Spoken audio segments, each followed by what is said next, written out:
from the streets, now I'm coding all night. They look at me like a fool, it don't feel right. Boot camps try to shackle, but I broke every chain. Got my eyes on the prize, ain't no stopping my reign. Used to run blocks, now I'm running these scripts. Look at them sweat, while my hustle just grips. No room for cowards in this digital climb. I'm the king of this jungle, it's my coding time. King of the code, I wear the crown. Gonna run this game, run them all down. From the concrete to the tech throne, I'll dominate this world, gonna make it my own. Show them who's boss from zero to hero. Turn every line to gold, they ain't keeping it real though. I elevate the game while they stuck in a glitch. Watch me rise to the top, counting every pitch. Crack the code like I cracked the streets. From back alleys to Silicon Elite. You thought you knew, but you don't know yet. I'll bring the heat, ain't seen nothing yet. King of the code, I wear the crown. Gonna run this game, run them all down. From the concrete to the tech throne, I'll dominate this world, gonna make it my own.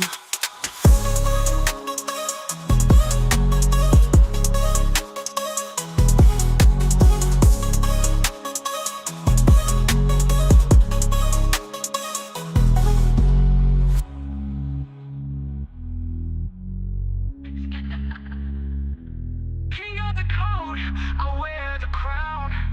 Gonna run this game, run them all down. From the concrete to the tech throne, I'll dominate this world, gonna make it my own.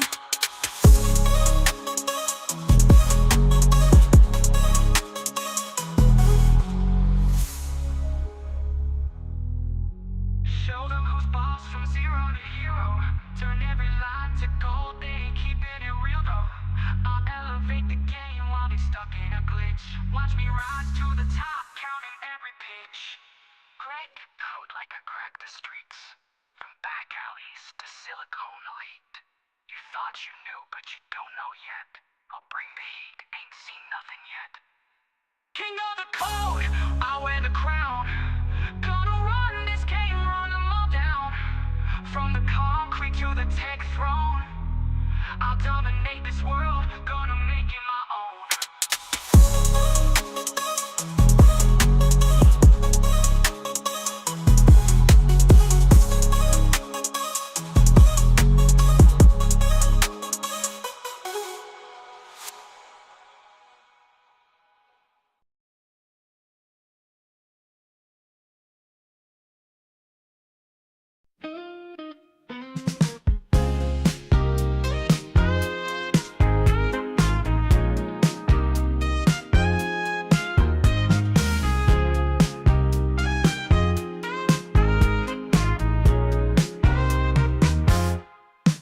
Tech coach Ralph, tough as nails, no disguise. Pushing limits, yeah, he's that kind of guy. At first it's harsh, the rules feel like chains. But trust the process, there's sunshine in the rains. He cracks the whip, but it's all in love. Results shining bright like stars above. Tech coach Ralph, you light the way. Through sweat and tears, you help us play. With every lesson, we find our might. From morning grind to the stars at night.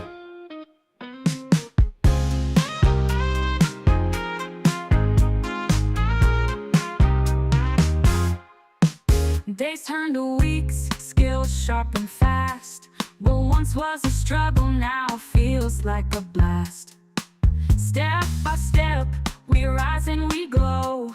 With Ralph in our corner, we're ready to show.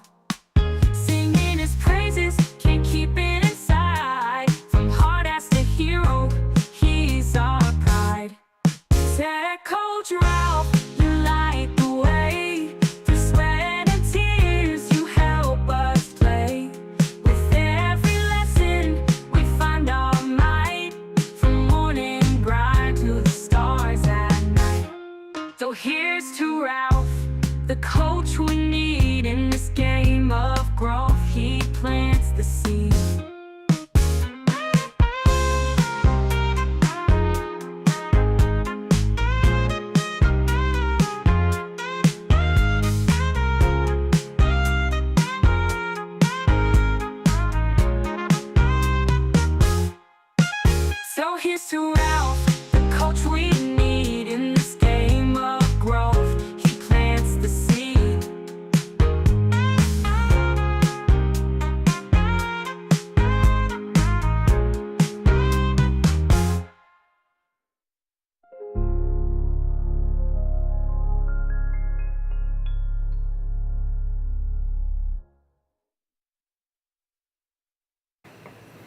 Welcome back, welcome back, welcome back.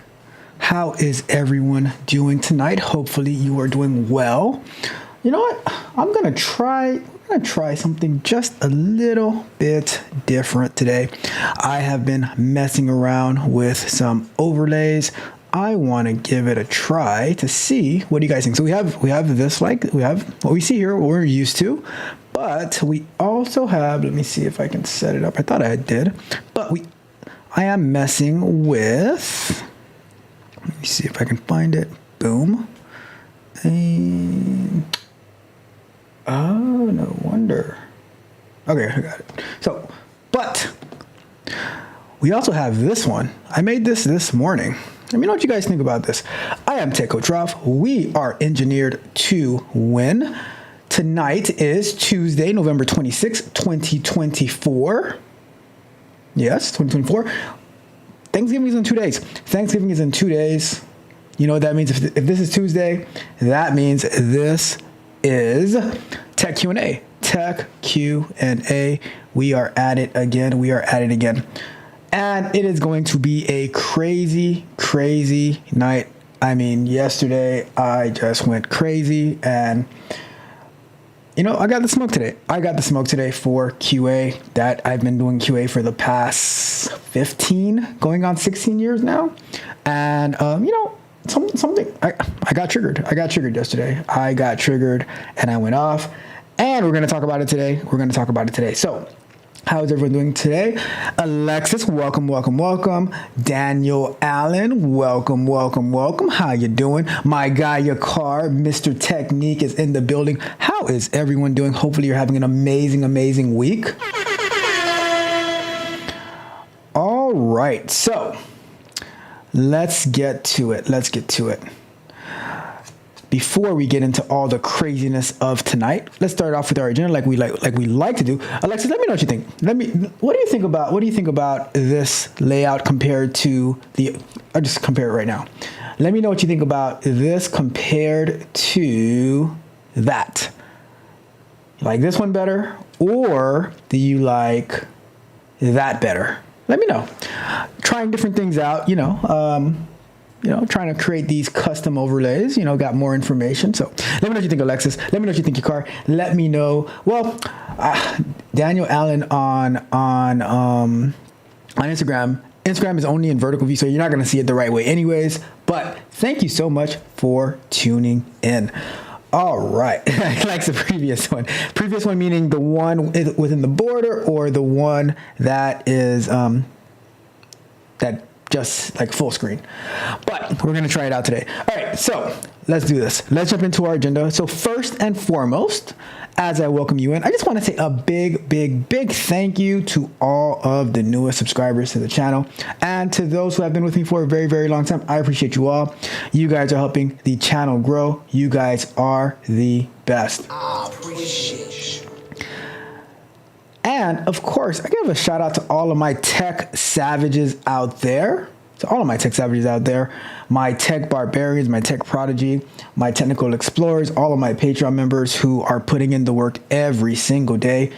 I am so, so proud of you. You guys are the best. We are the best. And shout out to the YouTube members, my tech mercenaries who support the YouTube channel, who keeps it running, who keeps the lights on. Shout out to you all. Let's get it. And of course, I can never, ever, ever forget. Shout out to the bag chasers out there. Money.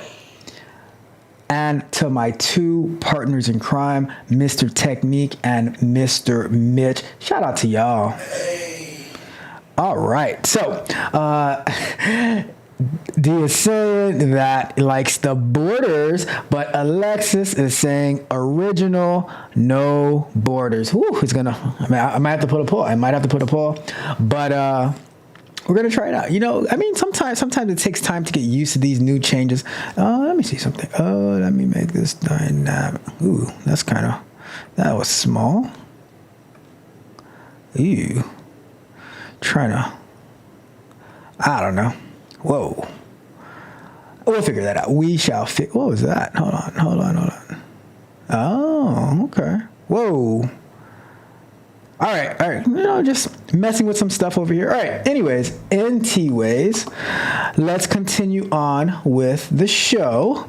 All right. Next up, do me a favor, wherever you're watching from, if you're on Instagram, if you're on Twitch, if you're on X, if you're on YouTube, do me a favor, like the video, share the video, subscribe or follow the channel or the page, however you're watching. Hit the notification bell if there is a notification bell so you can know every time that you go live and drop new content. All right.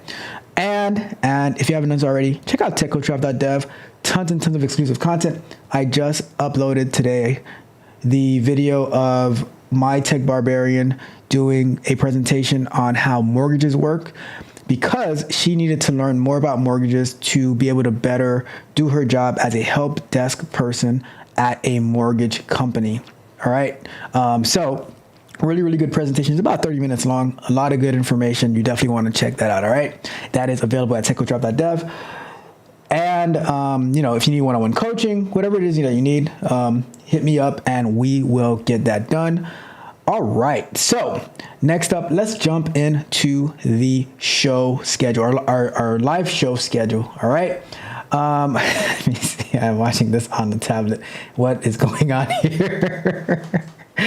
Oh my goodness. All right. So live show schedule.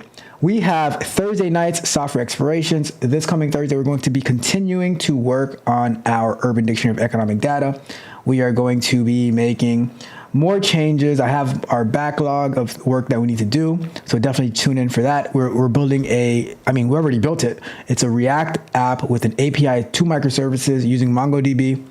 On Sundays, we've actually been deploying it on our DevOps day. We deployed it to Google Cloud Platform using Google Cloud Run and Google Cloud, Repository, whatever it's called, right? But we did all of that. So tune in as we continue to work on that.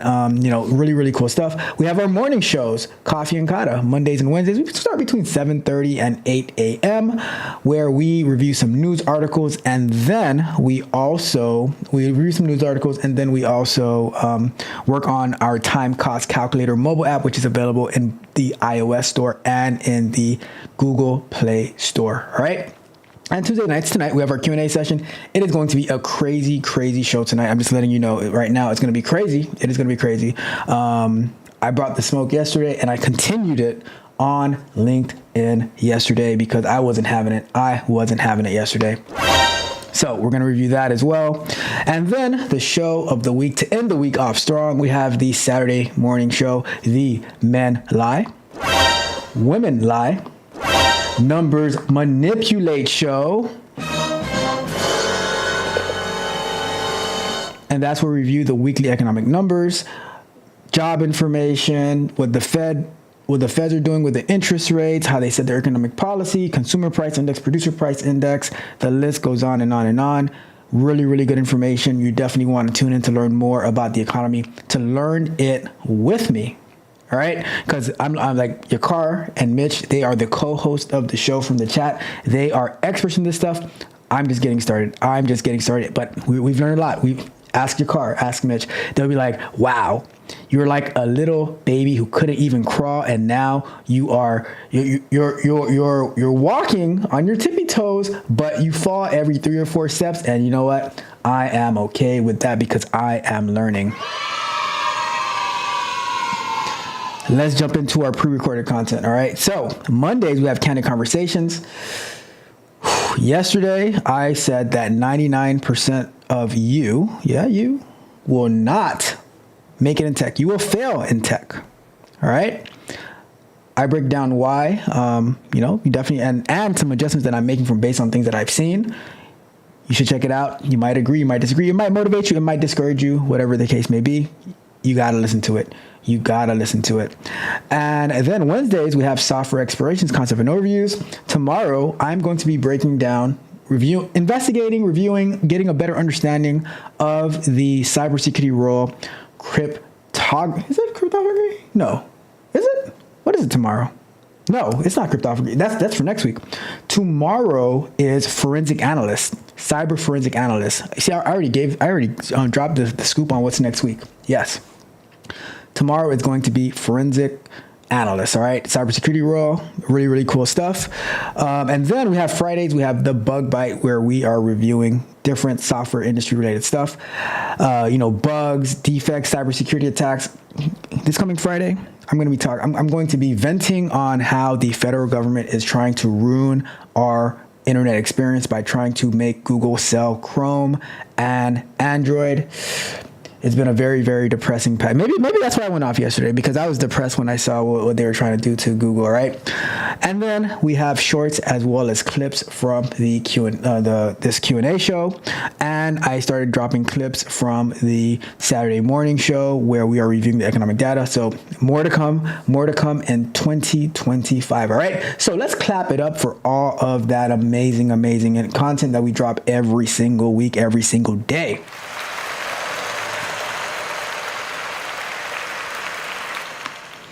All right. With that being said, with all of that great information that we're dropping, you got to do me a favor. You got to like the video. You got to share the video. You have to subscribe to the channel or follow the page wherever you're watching. Hit the notification bell so you can know every time that we go live and drop new content. All right. Check out techcoachdrop.dev, tons of exclusive content, the opportunity to work with me one-on-one where I can help you level up in your tech journey. All right. So we're going to check the chat real quick, and then we're going to start off with our questions. Okay. Let me see what we got going on over here. And watch this. Let me know what you guys think about this. Right. Let me know what you guys think about this. All right. It's going to be a little different. All right. But let's see what happens here. All right, so let me hide that. And let me see if this is going to work right. All right, so just trying out some things here. Just bear with me. All right, so Mitch says, I'm watching this on a tablet. What is going on here? I have no idea how it looks on a tablet. Right? Your car says new skin. You know how snakes shed their skin? New skin. All right. Trying things out. Let me know what you guys think. I'll go back to the other one if this is bad. All right. It says, Mitch says, y'all got anything to say to me? Go through Ralph and he will relay it to me. Not entertaining y'all anymore. Dang, that was harsh. It says, are you crawling or walking? I can't tell. I'm confused. It's harsh. I said, am I? Oh, you said, are you watching? Okay, I'm sorry. I thought some people when they're trying to say I'm, they say am. I don't know why. It's the craziest thing. It is the craziest thing. All right, so this is where we're at. Let's get started. For tonight, right? Let's get started for tonight. Okay, so. Alexis, I told you I have something for you tonight, right? So with these questions, I'm just going to start it off like this. I'm just going to start it off like this, all right? We're going to do this real quick. We're going to do this.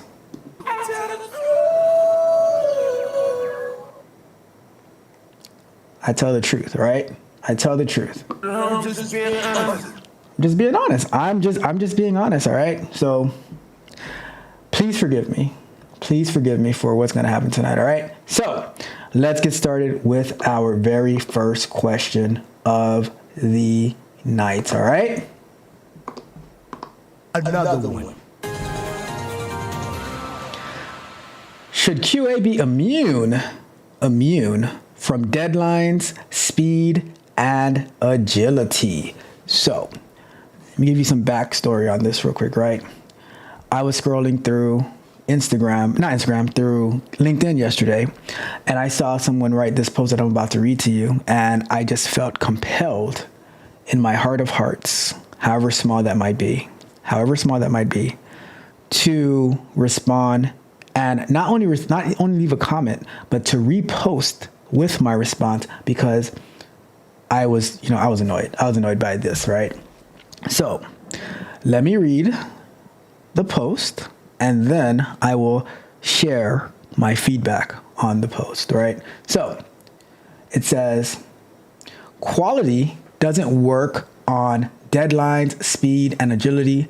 I dream of the day. Let me move this to this screen so I can stop looking to the side. All right. So I dream of the day when software companies recognize the value in understanding this and further recognize that speed, agility, and a fast-paced environment are euphemisms for toxic work environments led by those who generally seem to believe in methodologies taught to them by third parties selling work systems that make no sense when applied to a broad swath of businesses who seem not to understand efficient business, hence the buy-in over organic understanding and widespread, they spell widespread wrong, widespread adoption, high turnover in software/IT, Bureau of Labor Statistics. Guess what? We know we reviewed the Bureau of Labor Statistics too, right? Anyways, and widespread lack of interesting and resilient software products that exist in 2024.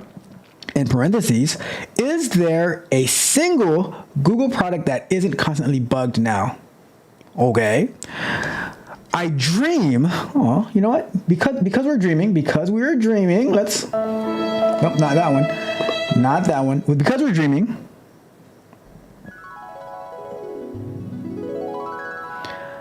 I dream of a company led by the expertise at the top, at the bottom, expertise at the bottom. Started from the bottom, now we're here. And top, not the tenure at the top. Whatever that means. I wish for a company that appreciates quality and doesn't regulate women and minorities to its QA department, then make the QA department first to go, or go offshore when it's time to cut costs, quality, more due to mismanagement. Where is it?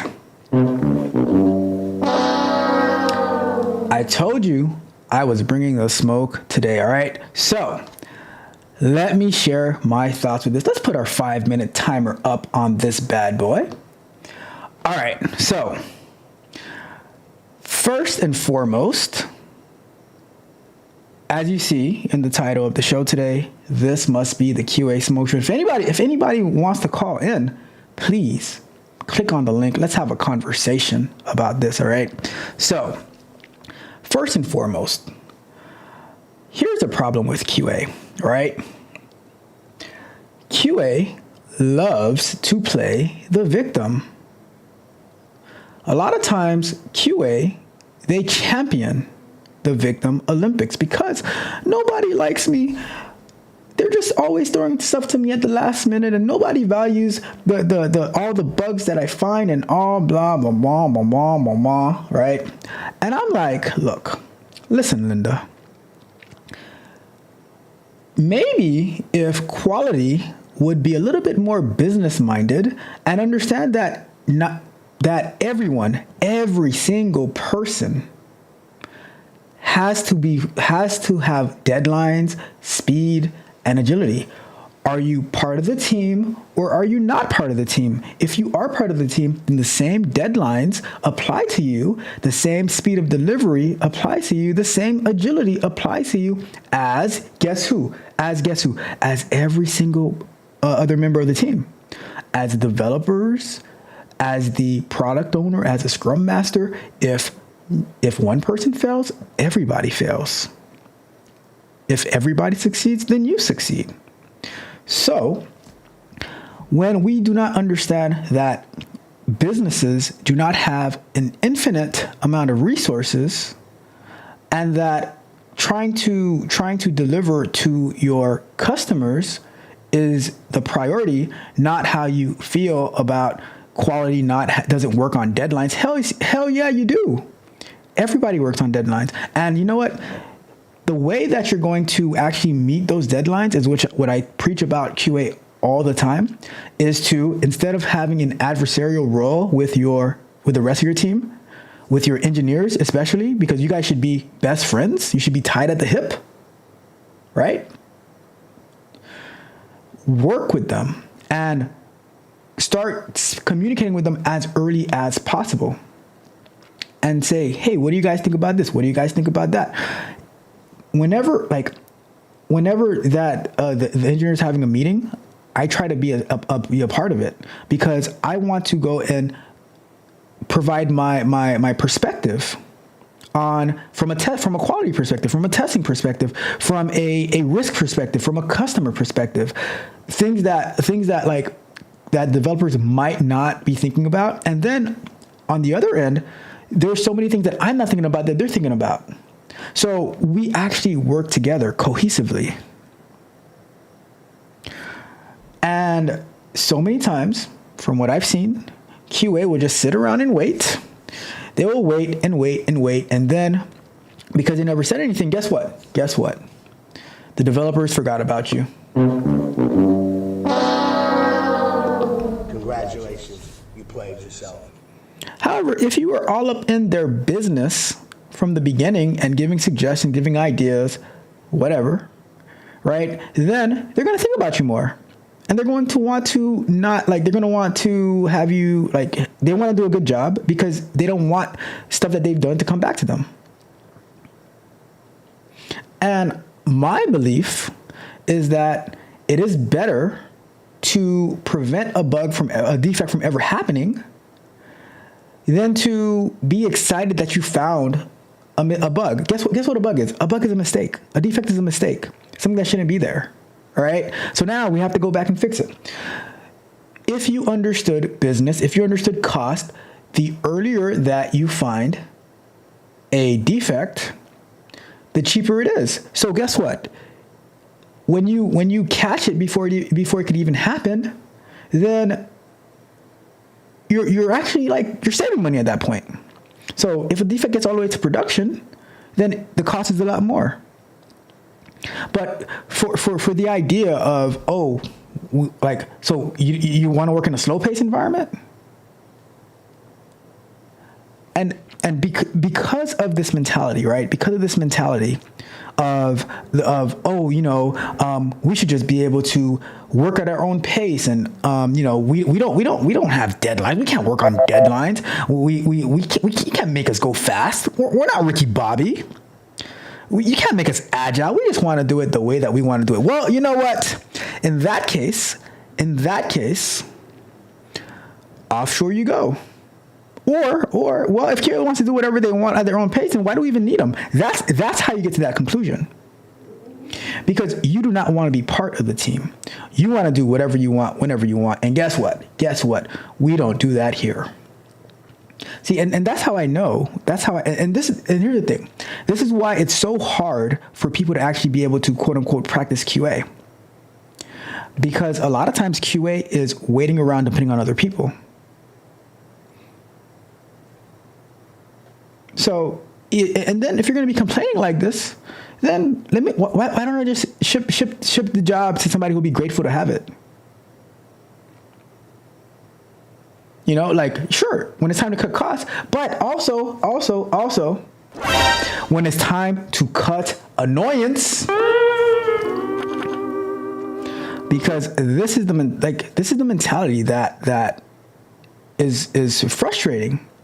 It's very, very unbusiness minded. Imagine the financial people at a company who they're looking at the numbers and stuff like that, and they're seeing people says, we shouldn't work on deadlines, we shouldn't work on speed, we shouldn't work on agility. Well, I have a business to run.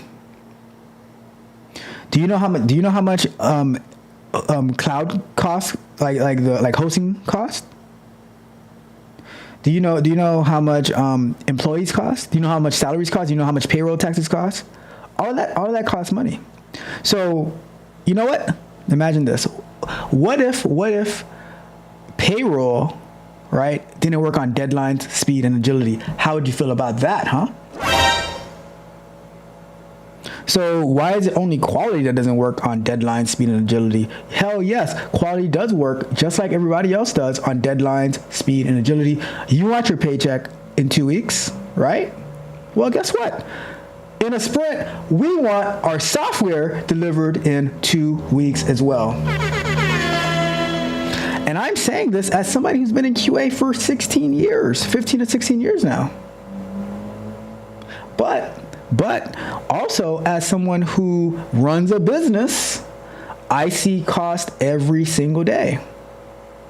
And sometimes you lose money, sometimes you make money. But if your mentality is that, well, I don't care about your cost, well, guess what? If you don't care about my cost, I don't care about you being here. Now, am I a CEO of a major company? No. Am I a director of a major company? No. But I'll tell you this. I'm just being honest. I was gonna lie to you, but I had to tell the truth. I'm just being honest. I'm just being honest, all right? Anyways, let's wrap that question up. Hopefully that sets the clear expectations of how a real QA person would approach it. Ooh, I can't wait to see these comments. Let's see what we got going on in the comments here. Let's see. Mitch says, you might as well have the feather. Alexis says, love it. Let me go to my comment screen. Let's go to. All right, what else we got? Mitch says, the proverbial Alexis, you're toxic. Yakari said, somebody had to do it. I don't know why it looks like this. Hold on a second. Let me see. No, hold on. It looks funny. Let me see. Let me see.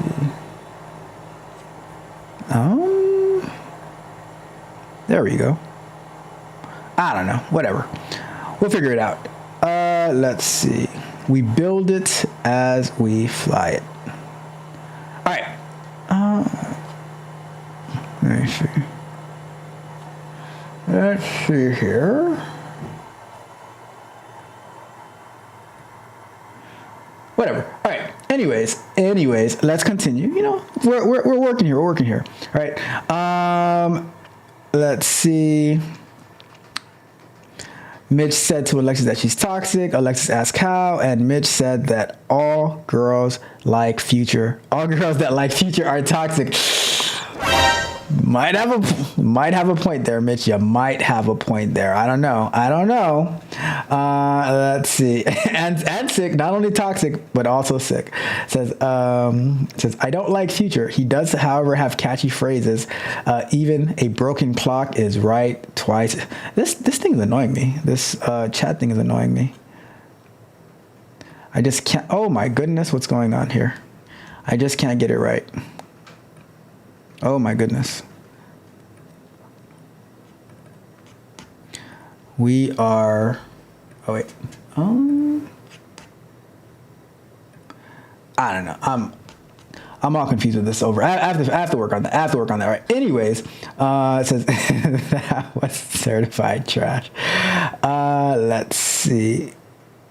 Oh my God. All right. All right, let's see what else. Just like you're not a druggie and get. We got my guy Darcel in the building. What's up, Darcel? How are you doing? Hopefully you're having an amazing week. Let's see. It says Ralph is in medieval jail. That I am. They have him trapped. He is forced to teach them future technology. Don't threaten me with a good time. Let's see what else we got. It says, we talking about practice? Yes, we're talking about practice, Zakar. We are talking about practice. Let's see. Alexis had creme brulee. It was yummy with raspberry. Okay. Let's see. I'm trying to be my friend. I don't like a raspberry. Mitch, you don't like anything. Sounds like they're going the speed of waterfall. Mitch says, somebody get Ralph a ginger ale. He needs to relax. I'm telling you, Mitch, I was feeling some kind of way. When I read that, all right? Let's see. Don't be trying to relate to me. This is garbage. I don't know what he's talking about. It's garbage. Let's see. Hey, I'm just being honest. You see what I did right there? That's a good point. It says, if you got something to say, I don't do subliminals. And lastly, your car says, you told us to talk to you throughout. Make up your mind. All right, let's get to our next question of the night. All right, do me a favor though, like the video, share the video, subscribe to the channel, hit the notification bell so you know every time that we go live and drop new content. All right, let's get to the next one. Another one. So this is going to be a good one because some people don't like to go places in person. So, employee refuses to attend in-person event. So, let's see what they're talking about on this one. So, my company is fully remote, but about twice a year, we hold in-person meetups. These are mostly outside of work hours. The company strongly believes in the value of these gatherings to build team cohesion and connections. Talk about networking, right? I mean, you're a big networker, aren't you? While we do ask employees to give a bit of their personal time for these events, the company covers all expenses, travel, hotel, if needed, food, drink, and entertainment. You get to drink on the company's dime? What in the...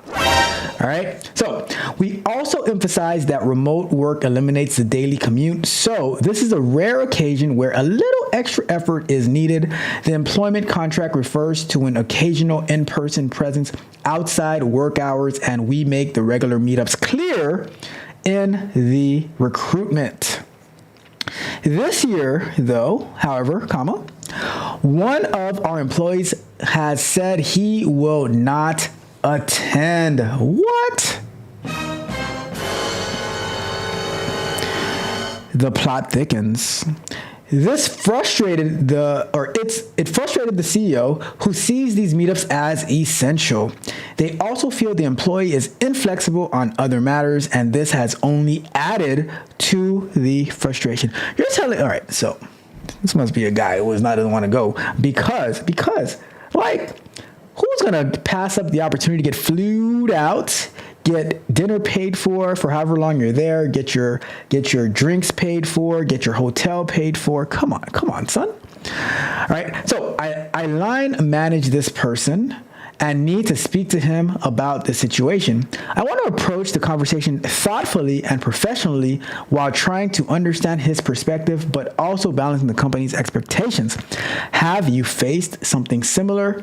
How would you handle this conversation? And how would you address this situation if he refuses to attend? Well, we have a very, very easy answer for that based on the past 2 weeks. You're fired. You're fired. You're fired. You're fired. You're fired. You're fired. You're fired. Well, maybe that's a bit drastic to start, but it could eventually lead to that. So here's the deal, right? Based on the job that you accept, based on the job that you're doing, right? It's not really optional to do these events. It's not, all right. It's not really your quote unquote personal time. As a salaried employee, the type of employment that you have, you can be on call, you can have to travel. And if you're asking the people to travel once or twice a year, like, you should, like, as the manager, you shouldn't be nervous or whatever about approaching the employee. Like, rules are rules. If you need to travel, then you need to travel. And the company, all right, let's put it like this. If the company's covering all of the expenses, then for that time that he's there, they're technically on the company's time and the company's dime, because the company is paying for them to be there. And while they travel, 100% of their time is not going to be dedicated to the company. So let's say you have like this time to this time, whatever the itinerary is, then you go by that. But then you're not dedicating 100% of your time while you're there to the company. You'll be in a different location. You'll be away from your daily activities. But guess what? It is what it is. Like, as my best friend Mitch would say, grow up. Not to you, the manager, but to the employee. If you couldn't do it, if here's a simple question: Did the employee agree to this before they got hired during recruitment? If yes, and they refused to show up, then you're fired. You're fired. You're fired. You're fired. You're fired. You're fired. You're fired. I mean, it's not that difficult of a conversation. Like, hey, we need you here on this date. Can you make it or not? If not, then, unless there's something that is, unless they have a really, really good reason for it. But if not, then what do I want me to do for you? Like, I don't know. It seems like it shouldn't be that difficult, especially if like the CEO says this is essential. Then be there or be square. Is it essential? Go back. Is it essential that you get your paycheck in 2 weeks or whenever the payday is? We are paying. Like, you're not paying for anything. We're hosting you. They're paying for your drinks, damn it. Who pays for your drinks? So, I don't know. I think that the manager who's asking the question seems to be kind of afraid of their employee, to be honest with you. Like, is this employee, the greatest thing since sliced bread? Can you not find another one of those employees? I mean, trust me, I can send you a bunch of qualified people to be able to knock it out and be more than happy to travel. I had somebody who was planning to travel to South Dakota for a job, for like not to be there on site, but to like when necessary, like let's travel. I was about to take a job last year where I had to travel like every other month or something like that. I just traveled back in September. Was it September I traveled? Yeah, back in September I traveled for a week to Nebraska. Did I think about, oh my God, I don't want to. I was like, no, let's go. Let's do it. Let me go meet up with the team. Let's go plan for the year and stuff like that. It is what I almost, I had interviewed for a job where I was going to have to travel to New York. God forbid, I had to travel to New York once a quarter. If you want to grow in your career, then you have to travel. And if they don't want to do it, then find somebody who will. If they don't want to do it, find somebody who will. You know what? People are applying for 3,251 and a quarter jobs nowadays. So if this person doesn't want the job that requires a little bit of a rare occasion of travel, then find somebody who's more than happy to travel for the job. All right? Don't. You must unburden yourself from employees who do not want to keep their end of the bargain. I'm pretty sure this job pays well too. All right, especially if a company is willing to have everybody fly out. Flights, Ubers, hotels, food, and the food limit is probably $50 a day. I don't know what the drink limit is. I don't know what the entertainment is. Depends on where you're traveling. Where are you guys going to Vegas? Where are you traveling to? Let me know. All right. Anyways, that is that question. Let's wrap that one up. I am sure the chat is going to be having a field day with this one. All right. Let's see what we've got going on in the chat. Let me keep trying out my chat window. All right. Let me try my chat window. So, let's see where we're at. Your car. I saw what you said, your car. I saw what you said, and I'm going to read that because you don't know me, son. You don't know me. Yeah. Your car acting like, all right, your car doesn't know me. Your car doesn't know me. You see, look at that. Am I answering my own question? Is this about you? Probably. Probably. Mitch says, I hate people, but people won't leave me. Mitch, you need to decide. All right. Is it Tuesdays and Thursdays that you hate people, and Mondays, Wednesdays, and Fridays that you are for the people? Do you have Saturdays off? Or what? What is it? Because we can never tell when you're like, when you love people, when you hate people, you know. Just saying. I'm just saying. And your car says company cruise. I don't know about that. That we might have to draw a line in the sand there, okay? It says, I feel like Ralph wouldn't meet us at the company cruise. You might be right about that one. You might be right about that one. Bruh. I am not a big cruise person. I have been on a day cruise before, though. I think I went on a day cruise twice. It says, you know how many of those sneaky corporate girls going to be on the boat? Oh, wait, did I say that? What? No idea what you're talking about, Mitch. No idea what you're talking about. Let me make this a little bit bigger. Let me see what I can do. Let's go to a 36 maybe. There we go. A little bit better.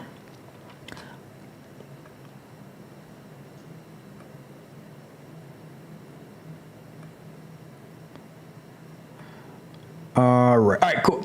Let's continue on.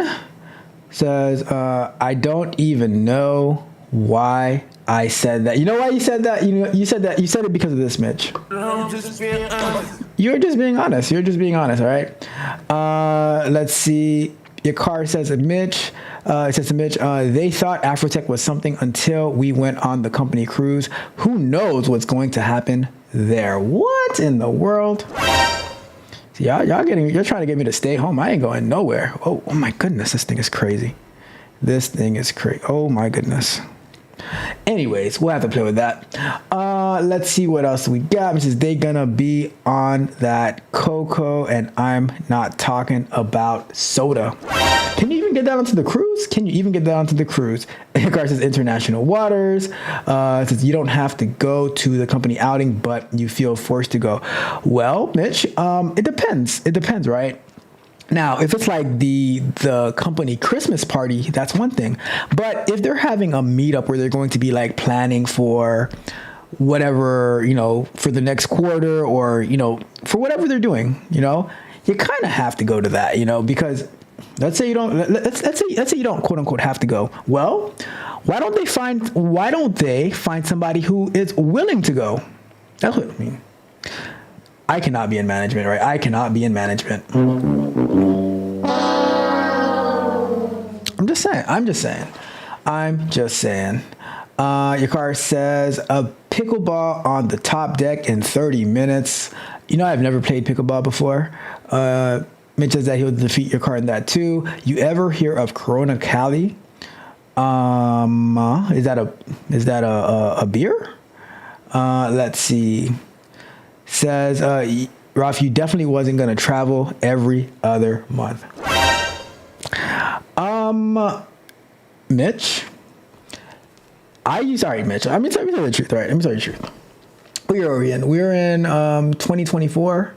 So about 15, 16 years ago, I would wake up at 3 o'clock in the morning, drive down from Broward County, from Hollywood, all the way down to by Miami Airport, to sit at the jail for about an hour to write a bond to get somebody out of jail. And then I'll drive back home. And then I might get another call where I might have to drive to Broward or drive to West Palm Beach in the middle of the night. So why did I do that? Because I had to get paid. Money. So if I have to travel every other month to get the bag, by all means, I will travel every other month to get the bag, all right? You don't know me. All right? Let's see. Yes, that's in the, let's see. All right. So, New York, could have got these hands sooner than later. That is true. We could have. Let's see. Darcel says, I'll take the job. and a double Jack and a Coke. Whoa. So that escalated quickly. So, all right. And we got my guy, Me Mystify, in the building. Good evening, Me Mystify. How are you doing tonight? My guy, Me Mystify, in the building. Mitch says, I like those day cruises. I do too, because I get back home the same day. I don't have to be, Your car says, expand your horizons, bring wifey, and enjoy the breeze, and me beating Mitch in pickleball. How about I don't and I say I did? How about that? I'm just kidding, your car. I am just kidding, okay? Let's continue. It says he's definitely not doing that. Then I couldn't let the hands fly. I would feel bad. Oh, maybe. Your car might be onto something. Let's see. We talking now, not when you were 10. I mean, if I had to do it now, I would do it. I would do it again if I had to, right?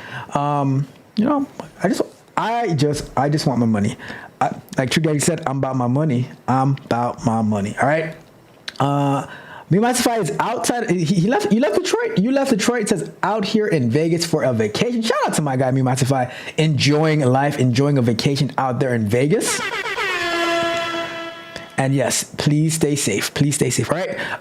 Let's continue on with the show. We're going to get to, and let me know, Me Mystify, what do you think about this look, right? Where I have like this background overlay type stuff. Do you like it? Your car, let me know. Do you like this? Mitch, let me know. Do you like this? Alexis already told me that he doesn't like it. D on Instagram told me that he does like it. You guys let me know. People, if you're on Twitch, let me know. What do you think? Do you like it? Do you not like it? I'm here for the people. I am here for you, all right? So, we make adjustments. We try different things out. We see how it goes. If it doesn't work out, then we pivot. If it does, then we adjust, all right? So, let's continue on with the show. Mitch says, stop asking everybody. I said no. Oh, okay. I missed that. Oh, man. Bruh. I'm sure I can fix this one because this thing is huge. Let's go with... Let's try that. All right, anyways, let's continue on with the show. Let's get to our next question of the night. Another one.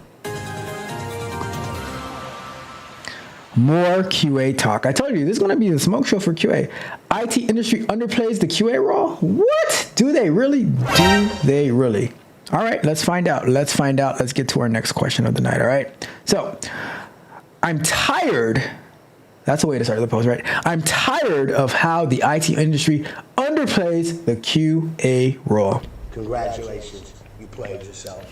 So this one's going to be pretty funny, right? Because where I got this question from, they were reading a thread on a different area, and it says, so I was reading this thread in this one channel, and it baffles me how QA is seen there. There's even a guy suggesting that QA should be replaced by high schoolers working part-time. But it's not only that. It's all over LinkedIn and even my own workplace. I believe this has everything to do with managers usually coming from a development background.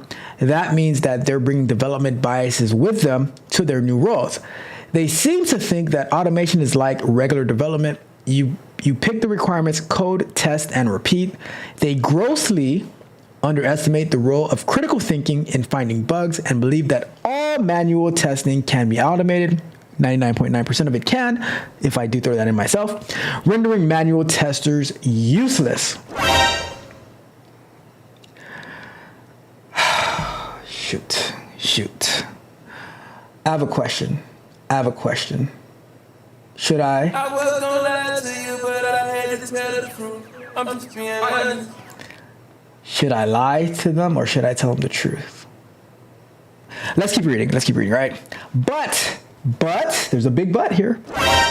surprise, surprise, when you apply to an automation position, you almost always end up doing manual work. What? Thank you, Captain Obvious. Even most of the time. Because, of course, most major bugs are found with manual exploratory testing, not automated regression testing. Also, negative ghostwriter, but I'll touch on that as well. Now that being in automation for over a year, I've earned, congratulations,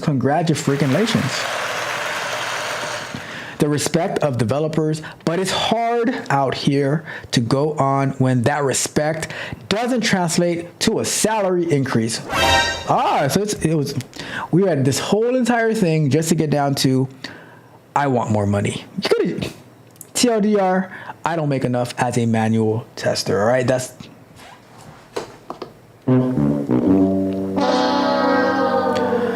I totally get why anyone may want to switch to a developer role.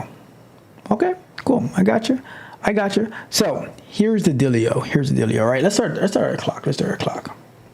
So I have to be honest with you. And I said this all last year as we're getting this channel started, right?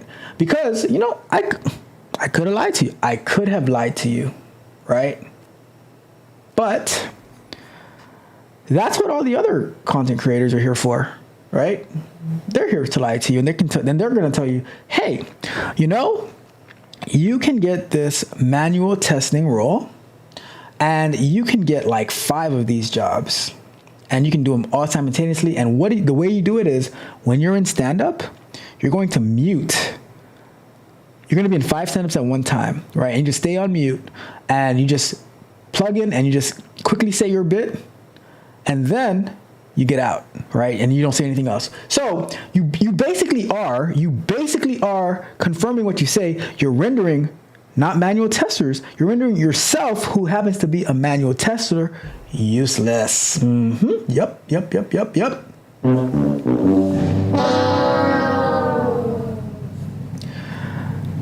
I said last year that manual testers are going away. QA engineers are being put in. Why? Because, yes, manual testing will always be necessary, always and forever, right? But you do the manual testing in order to see what you can actually automate, because we want to automate as much as possible.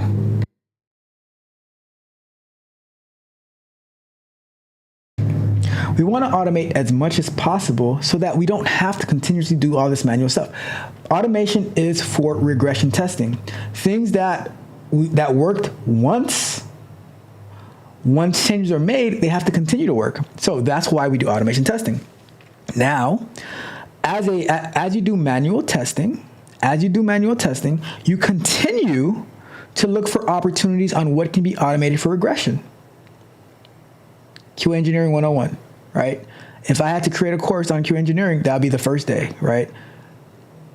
Whoever told you that, you can go and get a job making there's 1 million jobs available in the United States of America doing manual testing where you're going to get paid $100,000. I'm going to tell you, it's not true. It is not true. Do not come. It's God honest truth. All right? Just being honest. Just being honest. And you can tell, you heard it. I tried to mute it. But I mean, but that's still like so many people that I've coached who come in like to QA, right? What is that? Wow.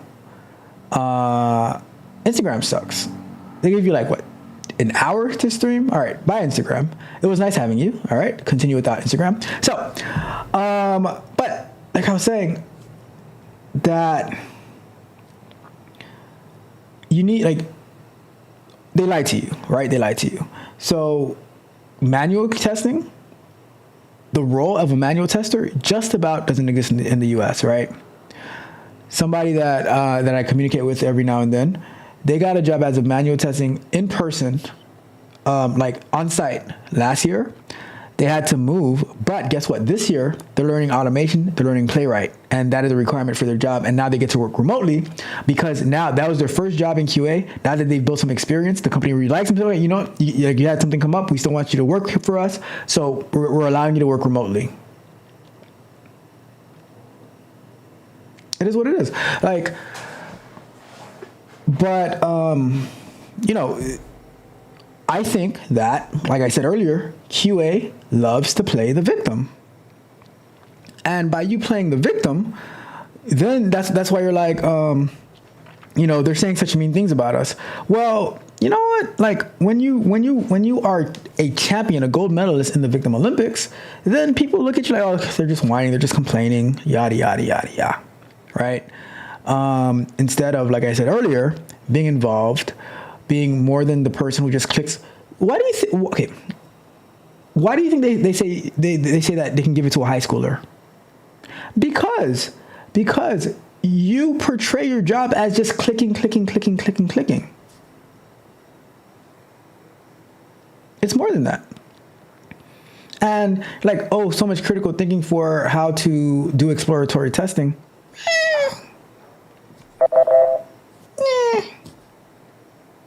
I'd rather you figure out like,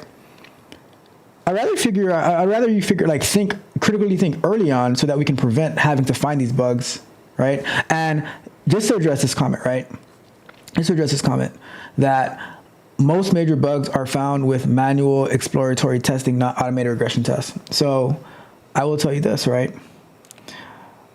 We found bugs, major bugs, before it could have been reported by a customer or support or whatever like that, because we actually, what they call shift right testing, where you're looking at the logs, you're looking at like our errors coming in from the application, because a lot of times you don't even have access in production to do some of these things, right? Some of these flows, you don't even have access in production to be able to catch it. You don't even know some of these flows because if you're working on a major software where what you work on impacts other aspects of it, you have to go look at the logs to see what errors are coming in, and then you might have to revert and fix. So it's way more than just manual exploratory testing. How good are you at reviewing logs? How good are you at filtering out logs? How good are you at API testing? How good are you in testing the business logic? Do you know how much time, if we go back to the deadlines and speed and agility? Well, testing via API, testing via automation, testing via looking through logs and stuff like that for errors. That helps with the deadline, the speed, and the agility. I'm sorry to say, but I'm just being honest, right? Let's wrap that question up. Alrighty then, let's see what we got going on over here. Let's see. Where are we? All right, so Mitch, he doesn't like the new layout. Me Mysify says that will not do too much. No drinking, no gambling, just video editing and playing with the French Bulldogs. Shout out to the French Bulldogs. I think you can make it better. I think so too. But Yakar, you know how me and graphics are. It is a major fail. Let's see. And I didn't want to buy any overlays. I mean, I could do it myself, but the graphics part, I can put anything together, but figuring out the graphics and stuff like that, it tells me. Do not come. It says it gives me angry man vibes. It's not bad to me. Shout out to me, Mysify.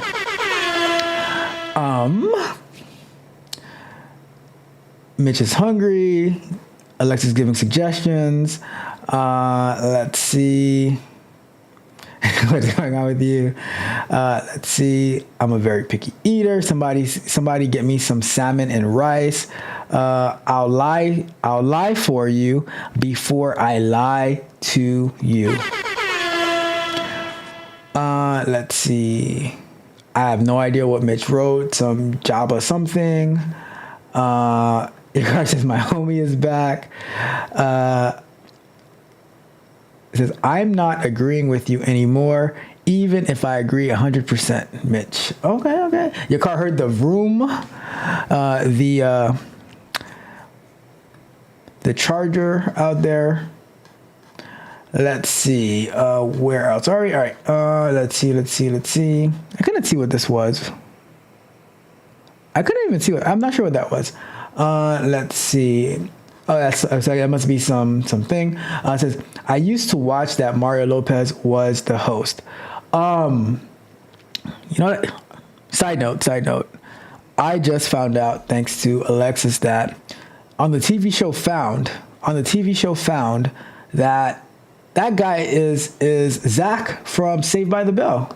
I had no idea that was Zach for Mitch, not your car. I don't know if do you watch it your car? I don't know. The TV show Found. Maybe Mitch has seen the TV show Found, right? But did you guys watch it? I had no idea that was Zach.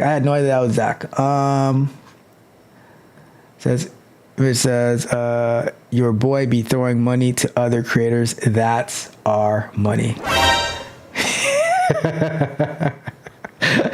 It says never saw it. Must not be popular.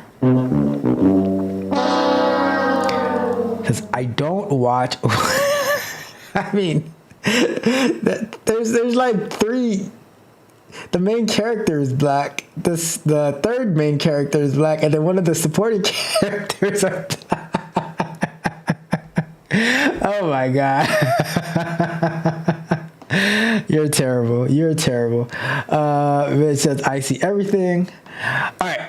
Let's continue on with the show. Let me drop the call-in link if anybody wants to call in. Let's see what we got. All right, let's go to our next question of the night. All right, let's get to it. Another one. Are there manual QA roles in the United States of America? The greatest country in the world, if I must say so myself. All right, so honestly, so this question, bro, right? I believe this question was the post that was the question that the previous question was asking about. So, do manual QA jobs just not exist in the United States of America? So, I'm moving to the U.S., specifically to New York City, with my wife in a few months. She currently works as a manual QA, but she does a little bit of automation. I'd say the split is like 70 manual, 30% automation. Well, that is very little, or I'll tell you that. And why isn't she doing more? Anyways, we started poking around in places like LinkedIn and Indeed, and it looks like there just genuinely aren't any open positions that would be a good fit. Any QA position we can find at all just requires a quadrillion, not 1 year, not 10 years. This would be a perfect opportunity for the stone cold what? Not 1 year. What? Not 10 years. What? Not 100 years. What? Not 1,000 years. What? Not 100,000 years. What?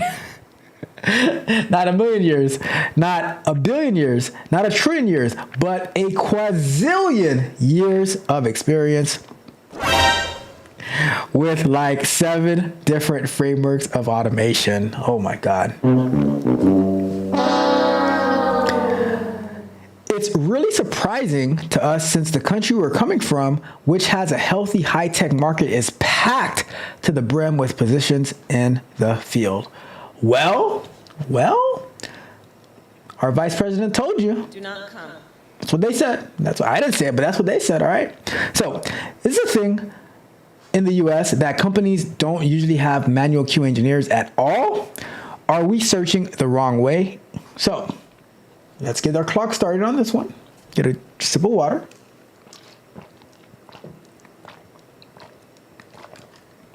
So here's the deal. Last year, when we would do software explorations, on the breaks, I would specifically go and search the entire United States. I searched high. I searched low. I looked to the left. I looked to the right. I looked under the bed. I looked in the attic. I looked in the basement. I looked into the high heavens. I searched through outer space. I looked to the depths of the sea. And guess what? Guess what?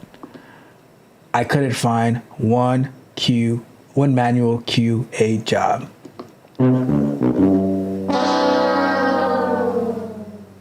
I'm just kidding. There was one, all right?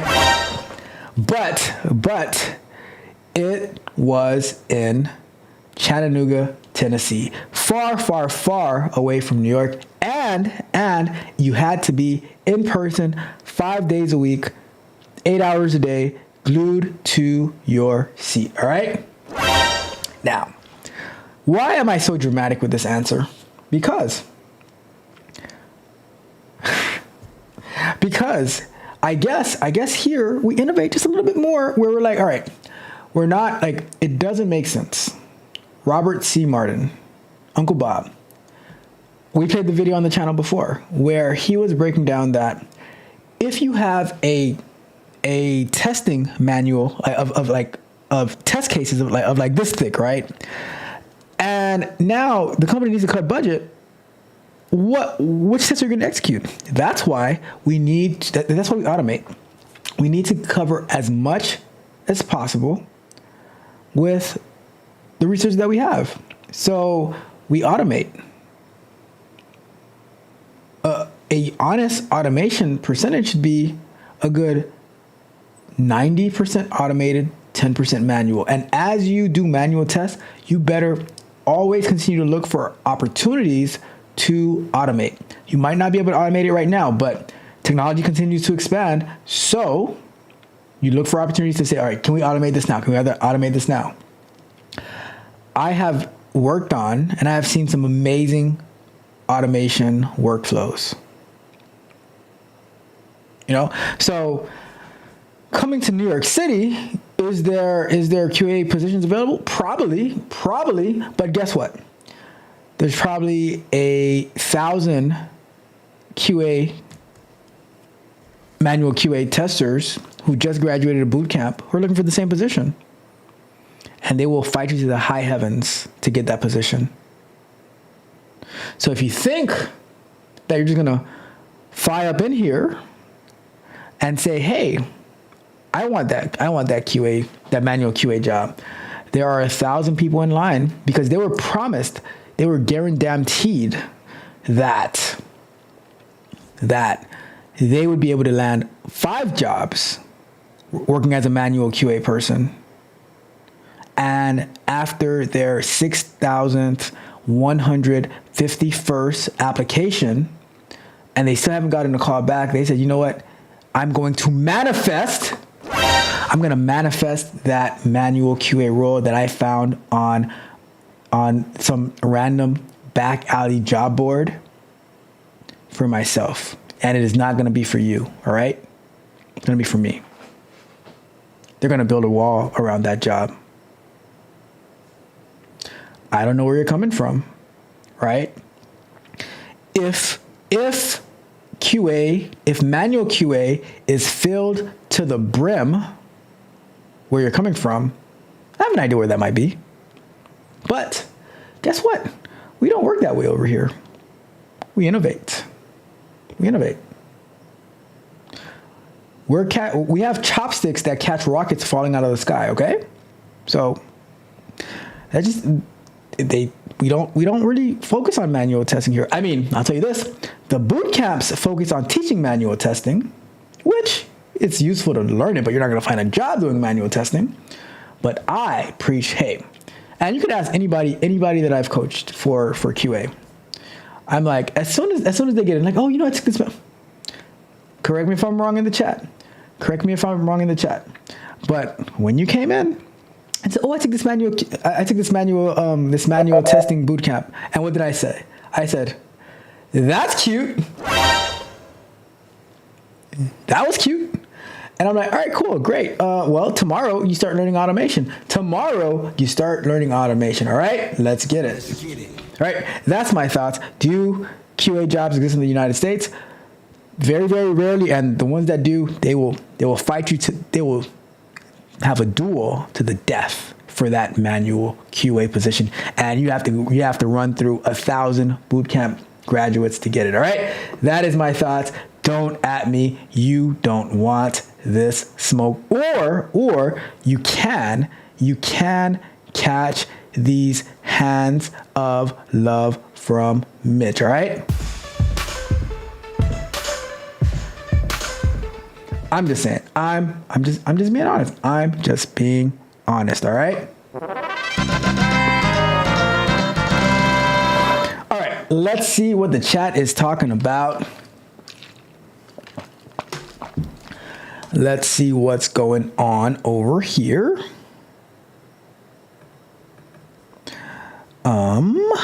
Let me see. Let's get to the what. All right. Where are we at? Alexa says, I also told Stone Cold Steve Austin used to be stunning Steve Austin. Yeah, but that one isn't. Who cares about that? But I did not know that was Zach Morris, though. That I was like shocked. I had to go look it up. I'm like, oh my God, that is it. I remember Zach was in a show on USA Network, but I forgot the name of that show. I never watched it, but I know he was there. It says, we have a new episode of Rob's favorite show in the whole wide world. Let's rant about it. I'm ranting tonight, all right? But it says, seems like people ask about manual QA a lot.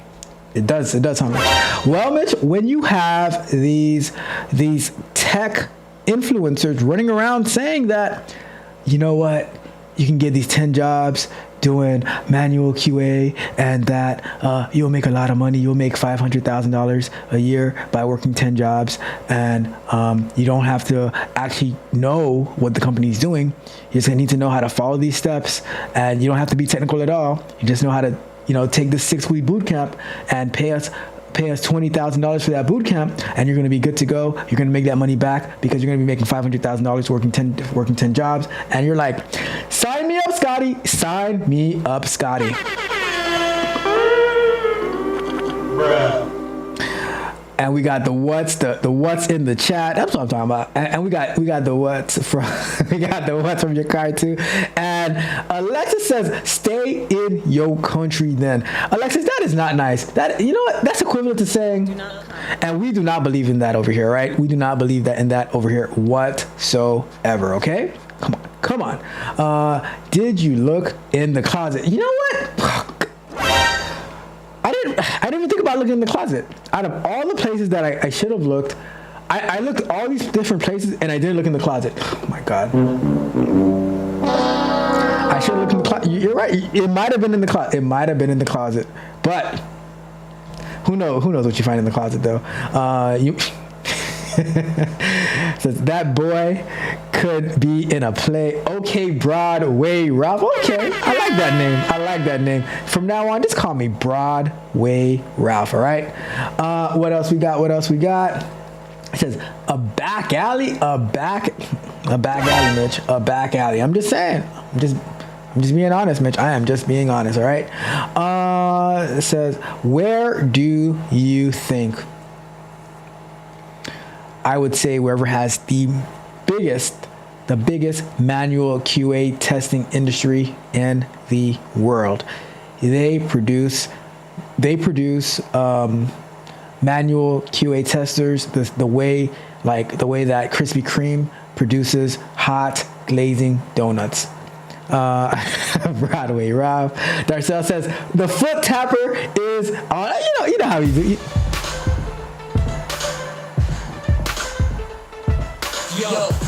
That's all you get. That is all you get. I might pay at the end of the show, right? Maybe. No promises, you know. But let's continue on with the show. Do me a favor though. We're having so much fun here. Like the video, share the video, subscribe to the channel, hit the notification bell so you know every time that we go live and drop new content. Go to techcoachralph.dev so you can see all the amazing content that I have over there. We just uploaded the mortgage presentation. Last week, uploaded the Scrum Night and the sprint review that we had. I'm going to be making another video and one-on-one coaching. So much is available.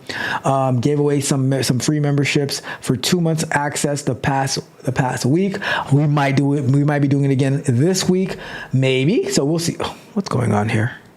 We shall see. All right. Anyways, let's continue on with the show. Let me see. Let me lock that. All right, cool. Let's go to our next question of the night. Let's get to it. Let's get it. All right, let's get it. Another one.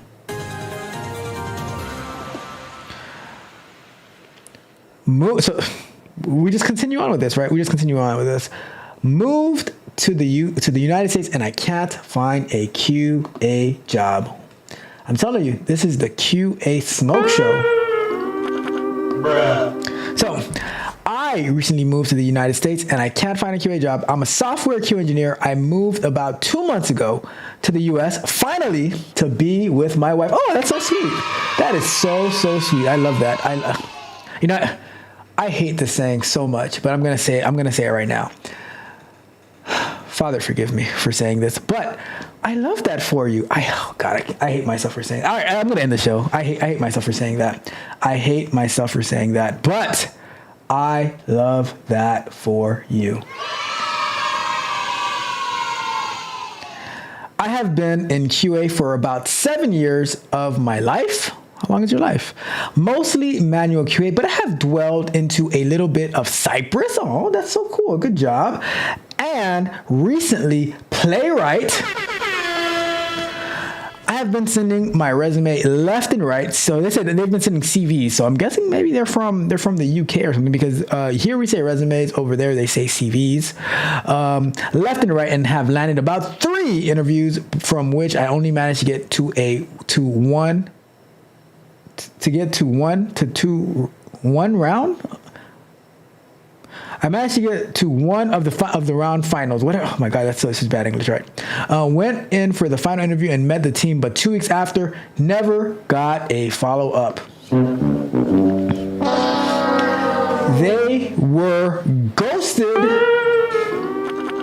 Bruh. It's a sucky feeling. That's why my approach when I go to interviews and stuff, as soon as I'm done with the interview, I forgot it ever happened. And if they follow up, then great. If not, on to the next. Onward, my friend. All right. So the job wasn't well paid, and it was on a very far part of the city. So I don't feel bad about not landing that job, but I do feel absolutely devastated that I can't even land a single interview in weeks now. Oops, not that one.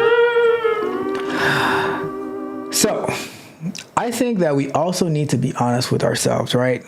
If you were offered the job, you would have taken it in a heartbeat. You would have said, you know what?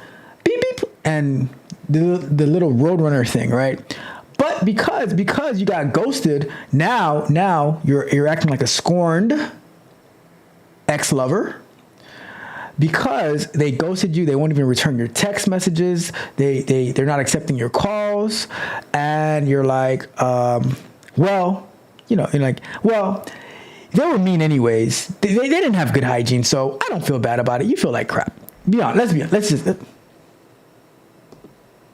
I was gonna lie to you, but I don't have to tell the truth. I'm just being honest. Just saying, right? I'm just saying. I come from, so you're not from the UK, you're from Latin America. And in context, I used to get into a lot of interviews over in Latin America and would always land the job and get a decent salary. I changed up the resume to be at US standard, and I chat GPT'd it so it would fit certain jobs, and I tried to apply to both remote and on-site jobs. I've only worked with the US-based companies and projects, so I initially thought it shouldn't be too hard to actually land a job here. Congratulations, you played yourself. I do feel I should add some small automation projects as a portfolio, but I don't think that's the only reason I can't land a job. Well, if you only want to add some small automation projects, then guess what? Nobody is going to care. We want to see real work, right? We want to see real work.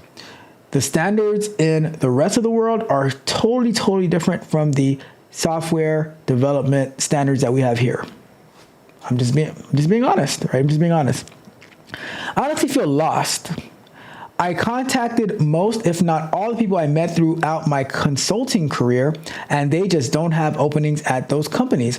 I'm a bit desperate and really would like some insight on what I should do. Is there something I should change? Should I get more ICQB certs or any certs for that matter? Should I always include cover letters? Should I stop using ChatGPT? Here is my link. Do we want to look at the LinkedIn profile? Do we want to look at the link? They shared it. I can look at it. Here's my LinkedIn profile. You can take a look and tell me if you see something wrong. The CV that's there is the CV I keep sending to companies. I asked some of the recruiters if it was okay, and they said yes, but I don't know. Ask any questions, bash my profile, anything is fine as long as I can improve my situation. I don't want to look at their resume. They're not paying for that. So here, I'm gonna give some feedback, right? Let's give some feedback real quick. So first and foremost, I would recommend, especially for men, do not make these major life-changing decisions where you're moving from one country to another country and you do not have a source of employment or income in place, thinking that you're just going to come to another country and because you're able to land some nice jobs in your country. Is it possible, right? Riddle me this, Batman. Is it possible that the reason that you were able to land all of these manual QA jobs for this person in particular and for the other person, for the prior person whose wife did mostly manual testing from another country, is it possible that the reason that they were so easily able to land these jobs is because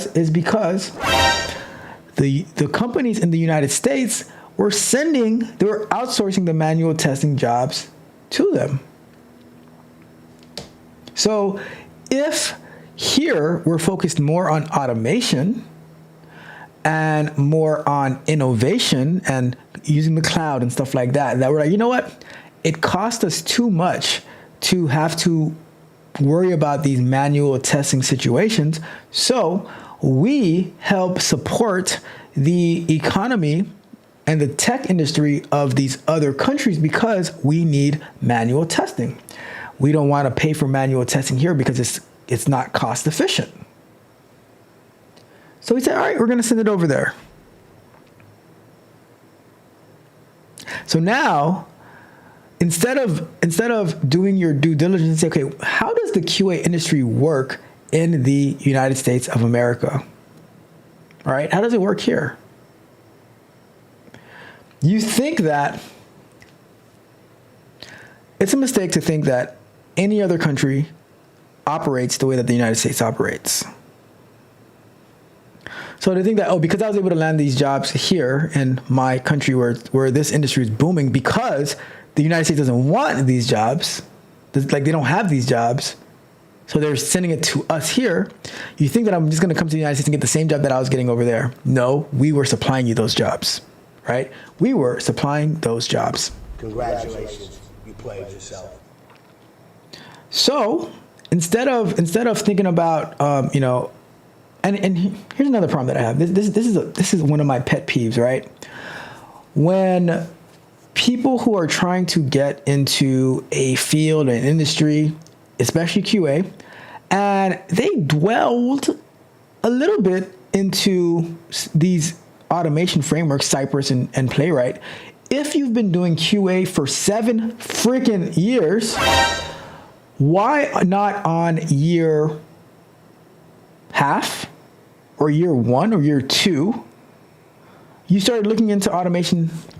Because I'm pretty sure you've heard of automation for a very, very long time. Why does it take that after 7 years of your life, mostly doing manual testing and moving to be with your wife? By the way, congratulations to that again. That's when you think about doing a automation project, a small automation project at that. From day one, when I get my tech barbarians, I'm like, okay, cool. You're gonna learn coding. You're gonna learn automation. One of my tech barbarians, they'll tell you right now, they're like, I don't think I'll ever learn coding. I'm like, okay, we'll see about that. Correct me if I'm wrong. Correct me if I'm wrong. They said, I don't think I'll ever learn coding. I'm like, okay, we'll see. By the 3rd week, they're learning coding. They are learning coding. So why do we fight to, it's like we always want to fight, right? We always want to fight. We're fighting the need to learn, to improve until we are in a dire situation, and now we're fighting in the opposite direction that, okay, and now I'm fighting to try to find a job, and I have to like do some type of automation project, which probably won't let me the job anyway because I don't really have experience. People like, so it's one thing if somebody's trying to what's the word I'm looking for? If they're trying to transition from one industry to another industry into like tech or QA or whatever, that's one thing. But if you have been in the field for 7+ years and you never actually improved your skill set, then that's on you. Congratulations, you played yourself. Right? That's on you. That is on you. I don't know if you're going to be able to find a manual testing job. Because like I said earlier, they don't exist here in the United States of America. Bruh. It is what it is. Alrighty then, let's see where we're at in the chat. Mitch says, do you remember that Martin episode when Hustleman was playing the saxophone and Martin started tapping his foot? I can't say that I do. I cannot say that I do. Honestly, all right, you guys are gonna hate me for this, right? You guys are gonna hate me for this, but I have to be honest, right? I have to be honest. I gotta tell the truth, right? I was more of a Fresh Prince of Bel-Air type of person than I was a Martin person. I could say that I've probably seen every episode of Fresh Prince of Bel-Air. I said probably a good 95% of them I've seen. And I've probably seen a good maybe 15 to 20% of Martin. It just wasn't really my thing. They were funny for the most part, but it just wasn't my thing. I like Fresh Prince of Bel-Air a lot more. I'm just saying. Don't hate me for that. Don't hate me for that. I know I'm going to get roasted for that. Your car says, pick up the pieces. Let's see. They have been unburdened by what has been in manual testing. That's harsh, Yukari. That is harsh. Mitch says, Fresh Prince was cool. I liked Fresh Prince. Yeah, I like Family Matters too. And we already know that, how we felt about Boy Meets World. Was there any... What about Step by Step? Did you guys like Step by Step? Al Lambert? Was it Al Lambert, right? Yeah, Al Lambert. Suzanne Summers. And then the kids. That was like a modern day Brady Bunch. Anyways. Says one of my favorite episodes was when he took the gun from Carlton. That's what I have to do to you. One of my favorite episodes was when Carlton went into his locker and took those pills, and like he was like crying at the end and stuff like that. That was a crazy episode. Since Family Matters, I didn't realize had so many seasons. They did. They had a lot of seasons. All right. Let's continue on with. It says here. It was a crazy episode. It was heart touch. It was heartfelt. The other episode that terrified the hell out of me was when he was trapped in the garage with Gino from Martin, and she pretty much took apart her whole body, I guess. Her hair, her nails, everything. You just, here, take them. That episode creeped me the hell out. I'm just saying. All right. Let's continue on with the show. All right. Let's move away from QA a little bit. All right. Let's get to an agile topic. Let's get to it.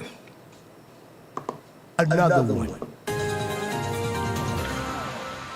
Story pointing disaster. Agile noobs strike again. Story pointing disaster. Agile newbies at work again. Well, you called it. We went with Scrum because management liked the structure and the predictability it promised. Things started okay, but now we're in story point hell. Yeah, story point hell. Some context. We were a normal waterfall team. What? That needed to handle both feature development and maintenance. Our delivery slowed down and we decided to go agile. Many of you suggest Kanban might be better for a mixed workload. That's what I was thinking as we were reading this. But our tech lead has recently got Scrum certified and said, go full Scrum or nothing. Go Scrum or go home, right? That's how we roll over here. Ain't believing us. Didn't have much, says he convinced the management to go with it. Didn't have much say in that, unfortunately, but okay. At the end, I don't need all these responsibilities. On Thursday, we had our first real planning session using story points, and it was a complete and utter disaster. Congratulations, you played yourself. Half the team wanted to estimate in hours and convert to points. Others were comparing task complexity, and we spent 20 minutes arguing about whether a specific API integration task should be a 3-point or a 5-point story. Nobody even knows what points actually mean. The tech lead keeps saying it's not about time, it's about complexity and risk, but that just makes it more confusing. How is this better than saying this will take about 2 days? Our maintenance tasks are especially hard to estimate this way since they vary so much. Thing is, in 2 weeks, we have a new project starting, and they're specifically they ask for velocity metrics and burn down charts and blah, blah, blah, blah, blah in their weekly reports. Our CTO, Chief Technological Officer, promised we would have all this ready, but at this rate, we can't even agree if a task is a 3 or a 5-point story. I'm legit worried we're going to look completely incompetent, too late, when we can't give them consistent metrics because we're still arguing about what a story point means. Has anyone successfully made this transition? Did it actually help? Right now, it feels like we're just making our planning meetings 3 times longer for no real benefit. I'm starting to think we should have listened to the Kanban suggestions, all right? So, guess what? I am that person, all right? So let's start our timer. So I'll say this. When I started my coaching group, and I just actually uploaded that video from last year, September, into the Patreon, techcoachdrive.dev, sign up today. But you know why? You know why you're having such trouble? Because no one actually ever went through a workshop with the team. The very first thing that should have been done, I don't know if you're the Scrum Master writing this or what, right? But the very first, I guess the tech lead should have done this, right? So maybe their Scrum certification is as valuable as the ISTQB certification, because the first thing they should have done was hold a Scrum workshop to teach the team and to coach the team how to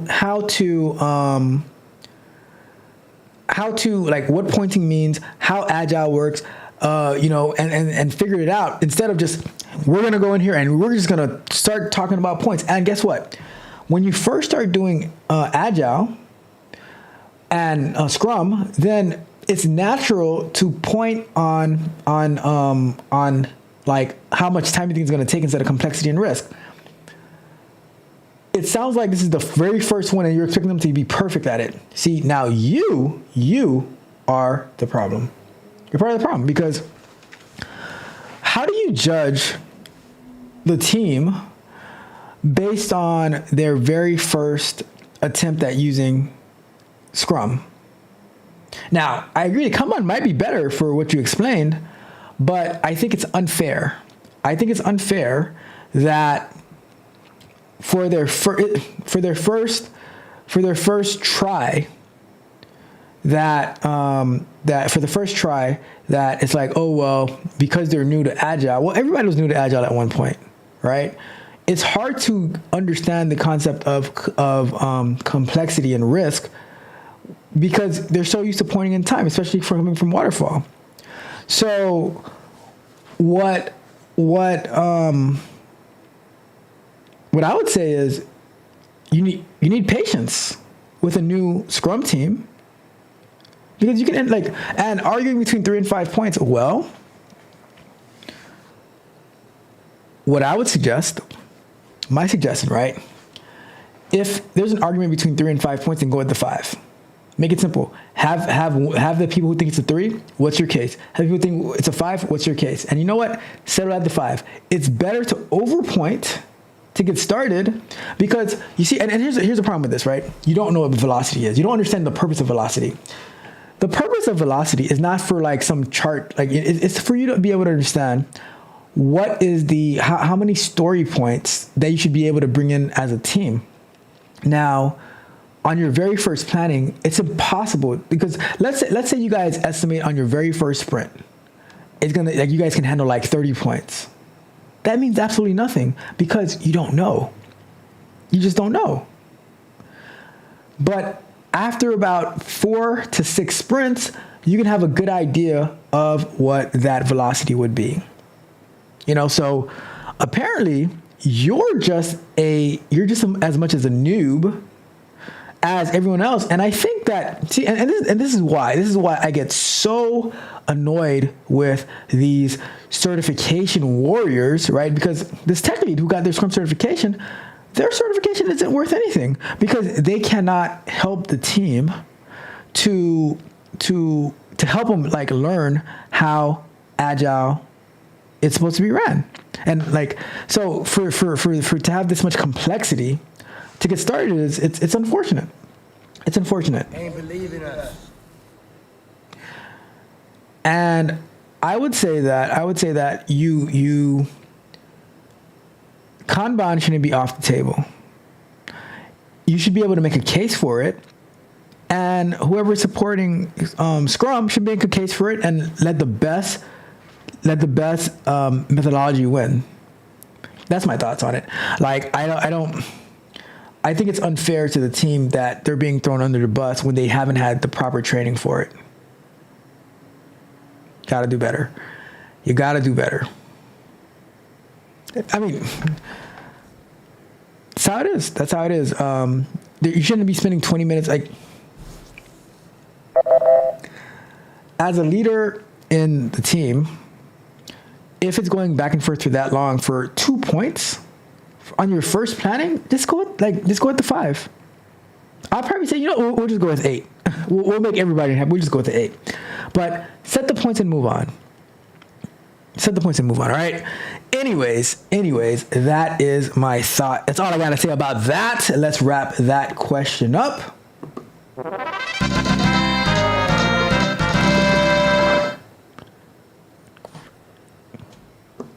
All right. We got my guy Rod Brown in the building. What's up, Rod Brown? How are you doing? It says Tech Daddy has arrived. What's up, Rod Brown? Hopefully you're having an amazing week. And by the way, to everybody, happy Thanksgiving to you guys. Hope you guys enjoy your tub cooked or tub cleaned collard greens this amazing Thanksgiving year.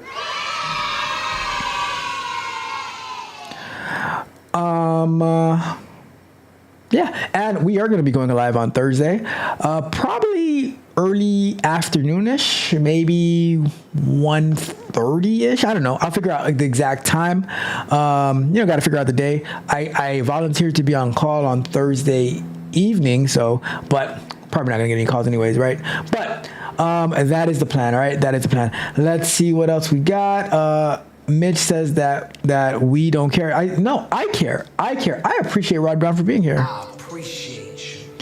Let's see what else we got. Your car says to be cordial, gentlemen. That's a good idea.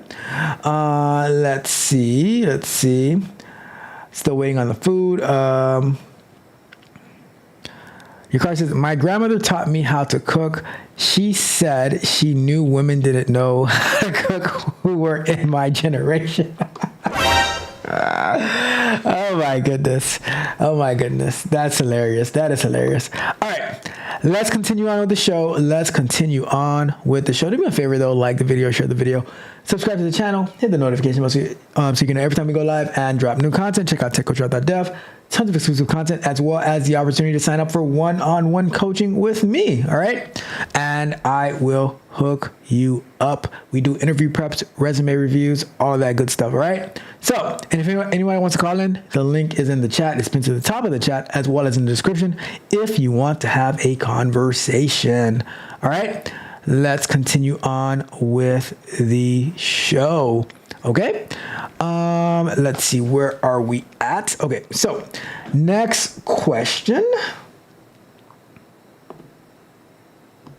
Another one. Career switch out of QA after 2 years? Just 2 whole years and you want to quit already? Dang.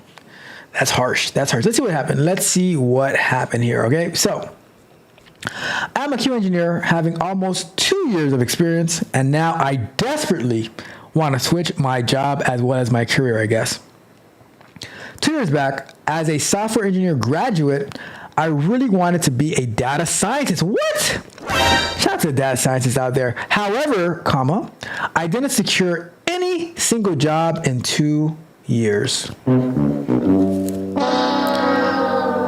Then I decided now I'll just do any old job. Then I landed an internship as a QA tester.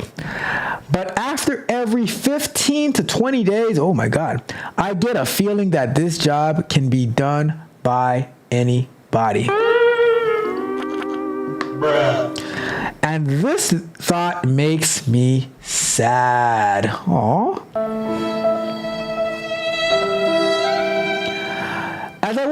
As my work is manual QA, now I want to switch my job. I applied to many companies, but after interview didn't get any response further. Now I'm unable to decide which path should I take at this stage of my life and career. Should I make a shift to automation, which is obvious in QA field, or should I move to development side of the game? If I switch to the development side, then I have to take a fresh start because I forgot everything in a time span of 3 years after graduation. I want to do the job for a large organization where there's a lot of opportunity for learning. Well, let's start our clock on this one. So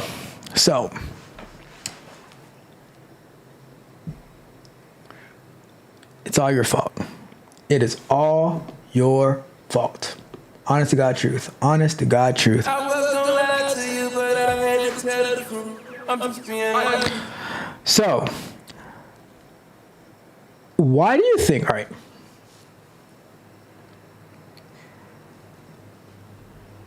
all right. I don't want to say this, but I have to. I have to be honest, right? Has it ever occurred to people who can't find a job in any of the different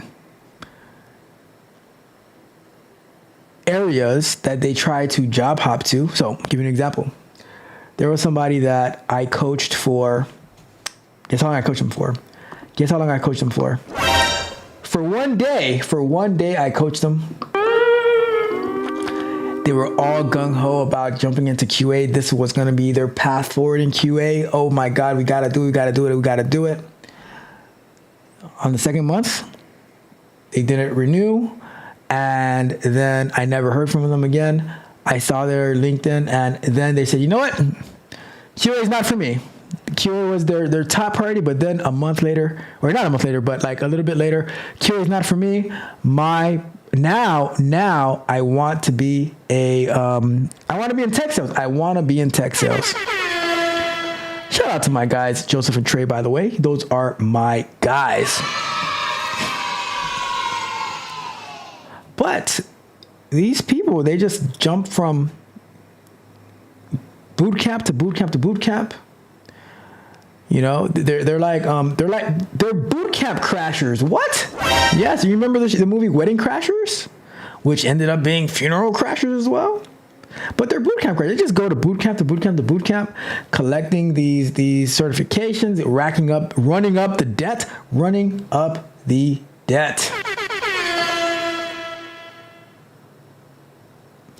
But my question is, right, if for data scientists, you couldn't land a job after 2 years when you graduated as a software engineer, and then you were able to get a QA internship, but they ended up giving you a job, which you should have used as an opportunity to level up your skills, but you just decided to stay doing manual testing. And okay,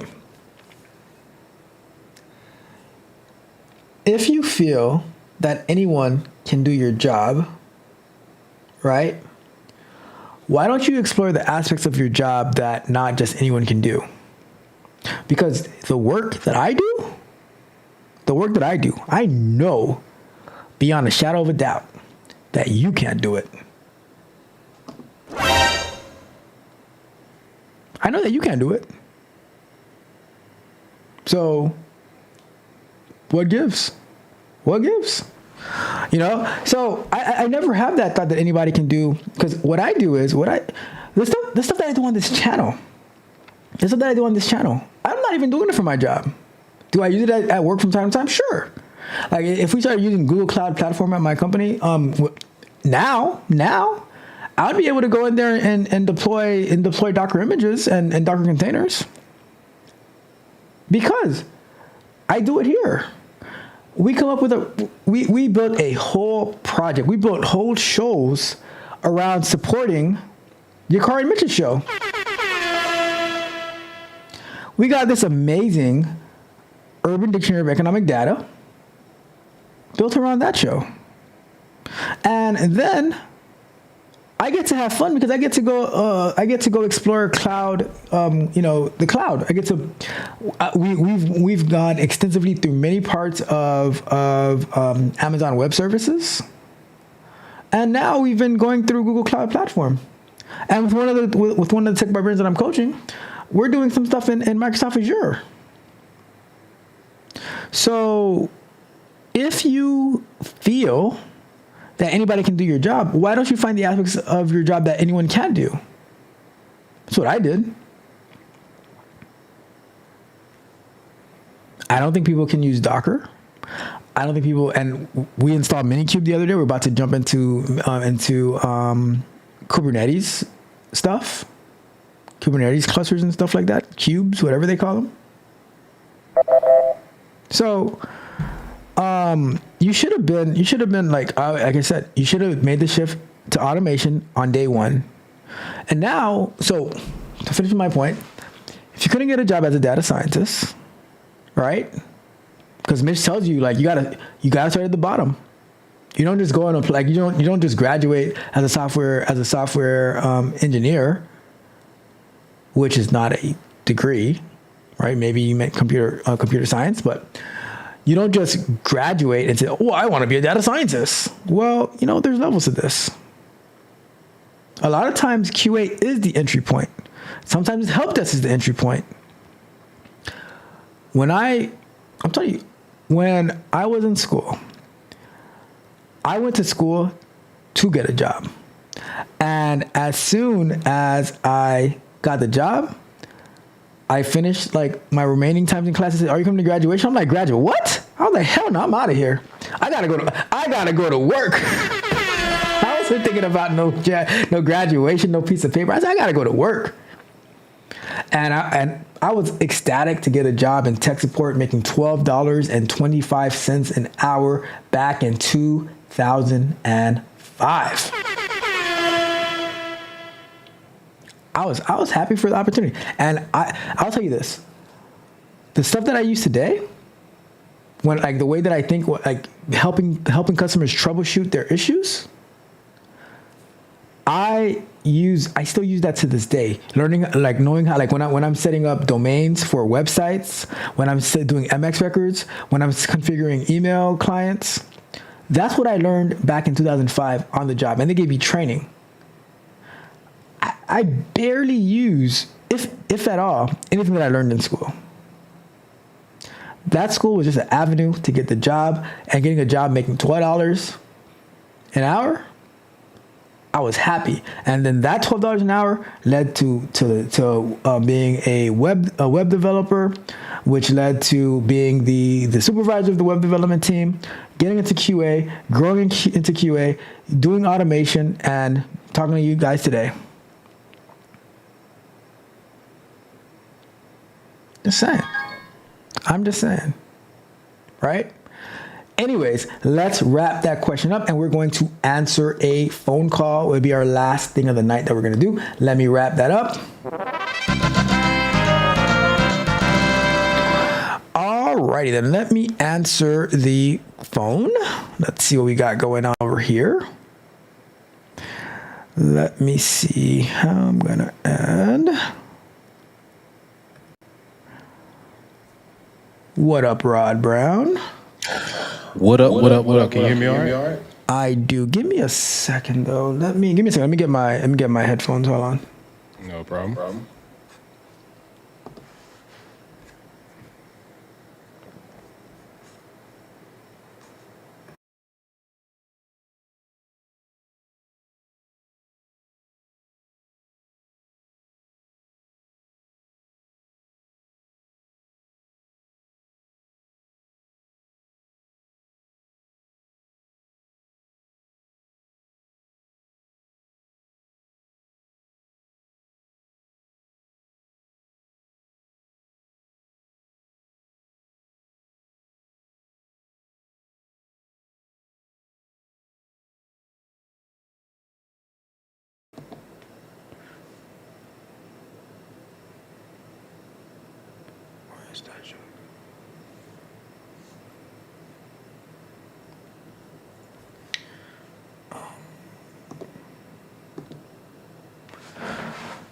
All right, let me connect it.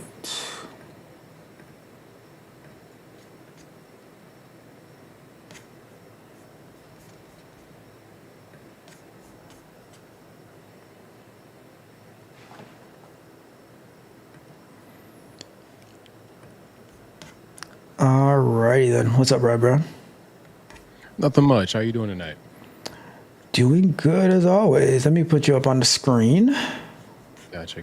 Trying out these new layouts. Let me see if I can get you up here. Yeah, see, I like the when I came into the chat, I like the side layout that you had as well too. So that was pretty good.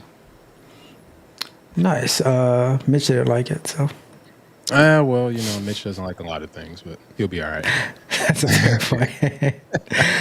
So what's up? How you doing? Nothing much, man. How's everybody doing? Salute to the chat. I just wanted to call in, say what's going on. And I didn't necessarily catch all the stream, so I apologize. Hold on. All right. All right, go ahead. I didn't necessarily catch all the stream, but I did, go back and look at a couple things that you were talking about. And one question I did want to raise to you and also to the chat to think about was about remote jobs.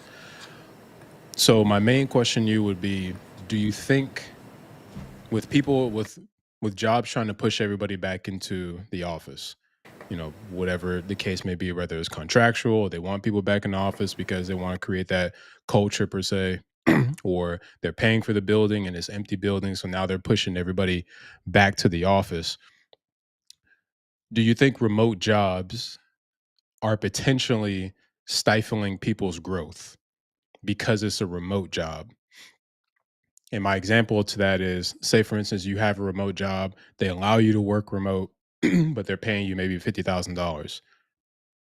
And you're going to keep doing that remote job because they're going to allow you to work remote versus you being able to go into the office or even do a hybrid thing or just being forced into the office for more money. So could remote jobs be stifling people's career growth within the tech world? Definitely. A lot of people will choose convenience over like leveling up. To be honest with you,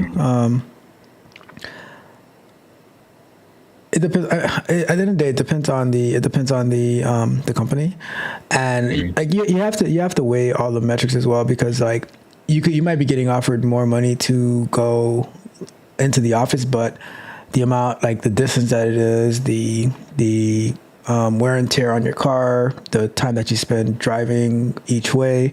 So there's those things, but no, definitely like, and even with that, there's a lot of companies that are just about requiring people to come back to the office, if not every day, at least like maybe 2 to 3 times a week. Yeah, but that's the thing. Like, so even if they require you to come back into the office and that particular worker is just like, nah, I don't want to go back in the office, I want to be remote. So therefore, they end up probably letting that person go because, hey, you got to do what you got to do. But you find a remote job that's probably not paying as much as the jobs that's trying to force you back into the office, per se. I know somebody who, I have a close friend of mine who actually interviewed for a high paying company, and he turned down the interview because they wanted him to come into the office. And I was first off, the bag chaser in me kind of, got a little upset at him. But at the same time, his only excuse was, hey, I want to work from home. I don't want to go back into the office. I was like, yo, they were trying to pay you the bag. And he said, nah, I just want to work from home. So I'm gonna take this, $70,000 job versus taking the 150. That's crazy. So I didn't know if it was just a one-off thing, or maybe I'm seeing a lot of people just accept to be able to, because they want to work from home. Like that's like the highest thing on their list versus just saying, I want to be able to grow in my career. I want to be able to grow in my coding. I want to be able to grow in a agile environment because I just want to work from home. Did you see my video from yesterday? I did. That's why I came and asked you. I was like, am I tripping? Like, I mean, I get it from like, okay, I have a hybrid job. We talked about this when we met, but like I have a hybrid type of job where if my job literally says, "Hey, we have important meetings, you need to be there to be square." Hey, I'm there 30 minutes early. It was like, that's just me. But it's just wild to me that somebody would turn down, and it was a very good job, turn down a job that required you to come in the office. That was the only requirement that they want from you, just for you to just say, nah, I'm gonna go work this job over here that's paying less money because I want to be at home. How much less was it? A lot less, like by close to 100K less. Whoa. I'm being honest with you. No, I'm being honest with you. You know what? You get one. You get one of these. I was gonna lie to you, but I had to tell the truth. I'm just being honest. Didn't want to go in the office, and the distance was probably maybe like 30 to 45 minutes, drive. And That pays for it. I mean, even if it was like an hour drive, I would get an apartment for $100,000 more. Right. Like, I know people who live. I know people who live in my particular area. They work for a company that's an hour and a half away, and they just go there maybe 2 or 3 times a week. They're getting paid. Mitch goes to the office like every other week and stuff like that. So it just dawned on me. I just think that is the idea of remote jobs stifling people's career growth, like being able to excel, going beyond, going to that next level within their career, being able to learn particular things, or maybe I'm just tripping. I'm gonna say no. Remote jobs are not stifling people's career growth. People don't want to grow in their careers. Like they just want to be comfortable. You see it all the time, like where people say, "Oh, we can make it off like 60K and stuff like that." Yesterday in the morning show, I had reviewed this thing saying like that people say about 270K is the amount that you need to be like gets comfortable in the like per year in the US, but most people make like 63K a year. Like that's the average. So it's like we're So was it 270K like household or even by yourself? household. Or is it, okay, gotcha. Just in general, like just the average. But the average is 63K. So I'm like, you're off by like $200,000. Yeah, but you can see why though, because like this person that they didn't even like did they even interview for it, or did they like interview? So they went through the HR, because normally you get selected by HR, so HR funnels you. They went through the HR interview, and then they went through the initial team interview, did a technical test, and then they got to that final interview. And then literally at the final interview, they were just like, "Oh, nah, I'm straight. I'm not coming in the office." I was like, "You're killing me. You're killing me, man." I was like, "You didn't find out all that information before?" Because honestly, the HR interview, that's just a pre-screen. They could have told you that information before you went through all the hoops to get there. And it's like, and I even said to him, I was like, you could have even negotiated, because they're making you the offer. You could have negotiated that because they want you, and maybe they can come back and be like, you know what, let's do hybrid. All right. But he was just like, nah, they stood on business, and I'm staying on business too. All right. Well, staying on business being broke. My business is getting paid. Like that's my business too. So. No, like I was saying though, it's like people aren't gonna make it because they want things to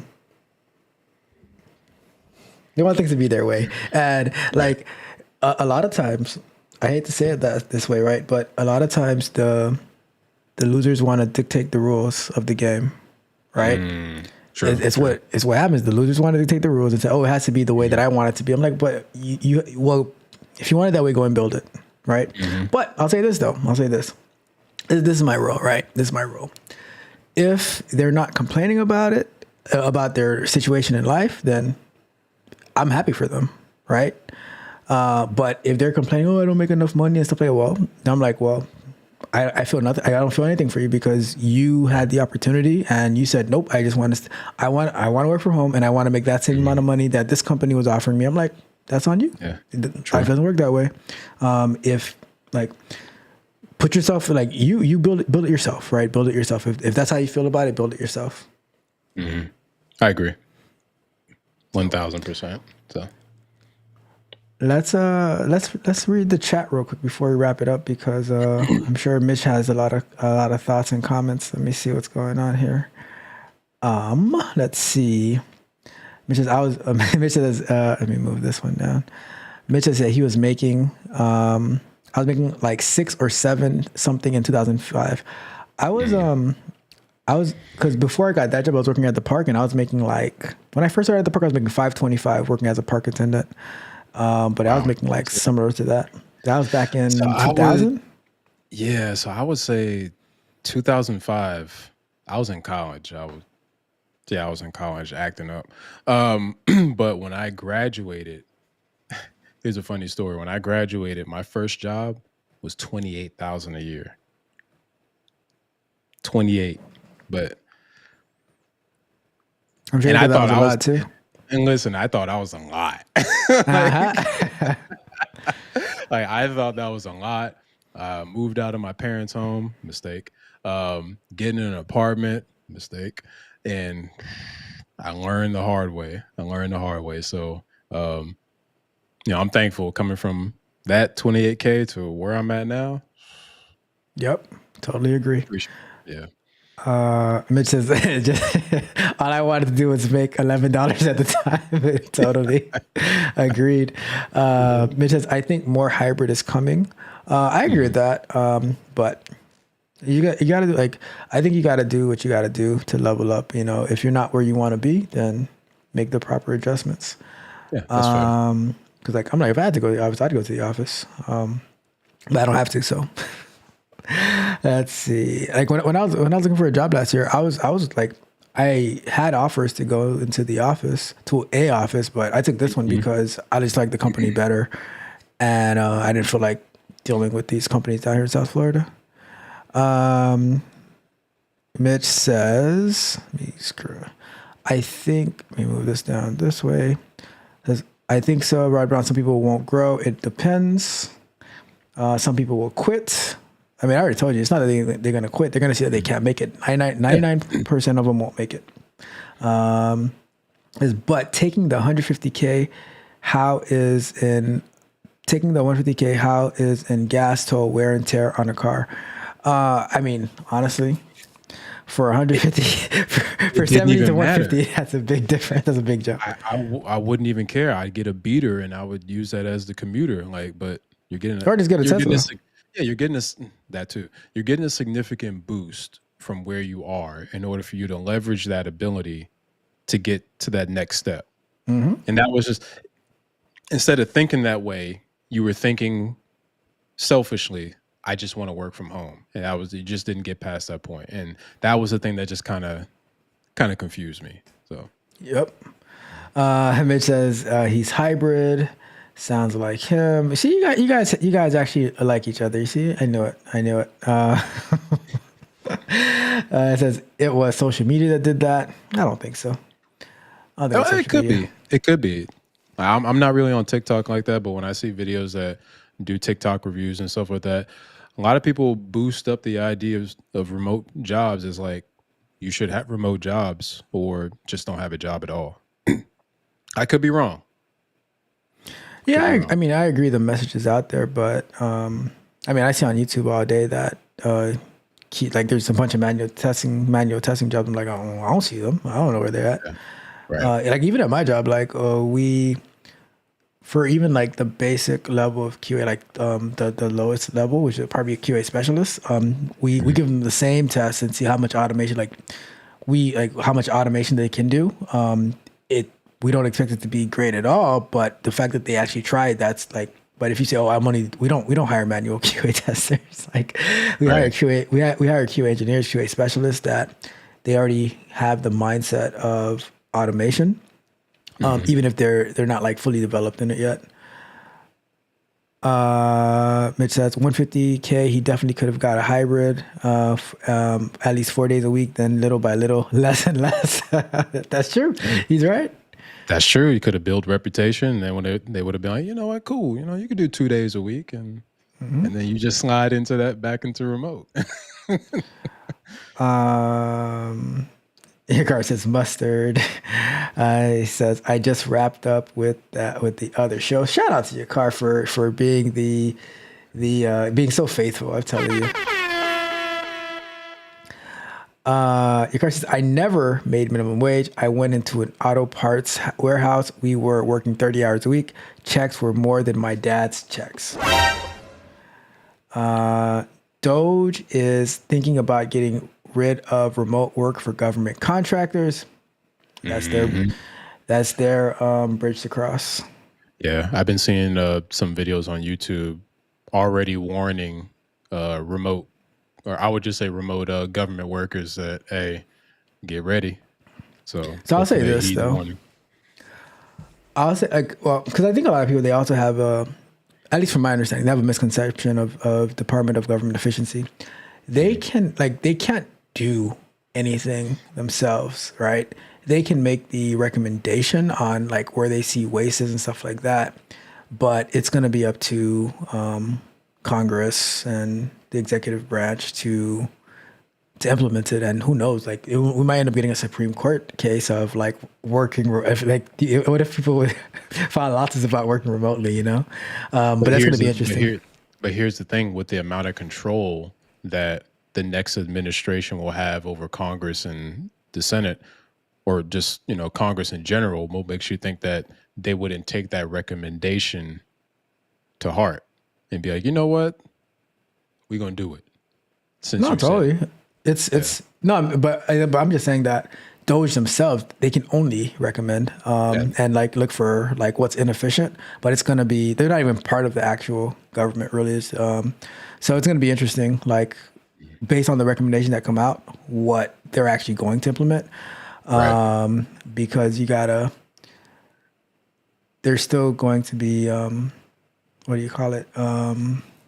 Checks and balances somewhere. Not the check and balances, but these Congress people still need to get elected, you know, like the senators and the like. So you can try to put these into place, but they gotta see if like is because all they really care about keeping their position. They don't care about like whatever laws and stuff that they're passing. They only care about the position that they hold. So if it's gonna get them reelected, then they're gonna do it. If it's not, they're not gonna do it. So they don't really care about the money that they're wasting. Yeah, I agree. Let's see. Mitch says to Tesla, okay, the proverbial Mitch bleep, says, I think. Wait, before you go on, I'm gonna have to say, Mitch, I agree with you on that statement. All right, you can go. No, I'm just kidding. No, okay, hold on. The reason, all right, and I'm not going to belabor this, but the reason why I'm gonna say for right now, beep Tesla is because it doesn't fit in my particular life. So sometimes I have to travel to go home, and I rented a Tesla, and my home is about like I would just say I'm about 3 to 4 hours away from my home city, and the amount of stops that you have to make in between to charge, that's why I have to sit there and be like, beep Tesla, I'm with you. Mitch. I'm sorry. I want one. I want one. It drives nice. I drove the Model Y. It drives very smooth, very nice. But that part, yeah, I'm with you, Mitch. We eye to eye on that. Look at that. Making connections. I love it. I just think for the people, sheesh. Well, Mitch, that's why you always end up on the wrong side of the tracks. I'm just saying. Congratulations, you played yourself. Let's see, Rokov. Let's see where we at. When they say it saves $15 billion, Congress will approve. Will Facts. I mean, all I'm saying is, I've seen Congress waste way more than that. So That's true, but hey, I hope different so. administration. I hope they put some money back in my pocket because I was saying yesterday too, right? I wish when I submit my tax payment that I can get an itemized receipt back of where all my money is going. That's my dream, right? I just want to see exactly like this money was used here, here, here, here, here. But then again, they can't do it for the Pentagon, so what can I expect, right? Just wishful thinking. Wishful thinking. Oh my God. You're not going to believe this. You're not going to believe this. Mitch says, I might like Rod Brown. Never thought I'd see the day. Never thought I'd see the day. Let's see. Congrats, he saw it earlier today. Short range versus long range. It says Ralph is getting mad now. 400-mile range on the long range. No, it was the long range, and it's still so within the long range. When you put in your travel within the Tesla, it's going to tell you, hey, this is the recommended stop that you need to make in order before you even get to your destination. Or you might be empty by the time you get there. So I had to literally stop. Like when you traveling home, you don't want to stop. But at the same time, you have to stop and charge. And then charging is probably going to take a little minute. So you probably got to go get something to eat or, mingle around in the charging station. Who wants to do that? Like, Nah, who wants that's to? annoying. Like Yeah. how many miles is home for you? So home from where I am right now, going back to my home city, and I just say my home city is Charleston, South Carolina.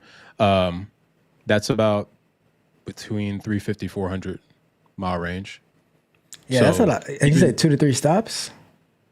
it's like one stop. So it's like Okay. one solid stop, but you still have to charge, and the charging process takes a little minute.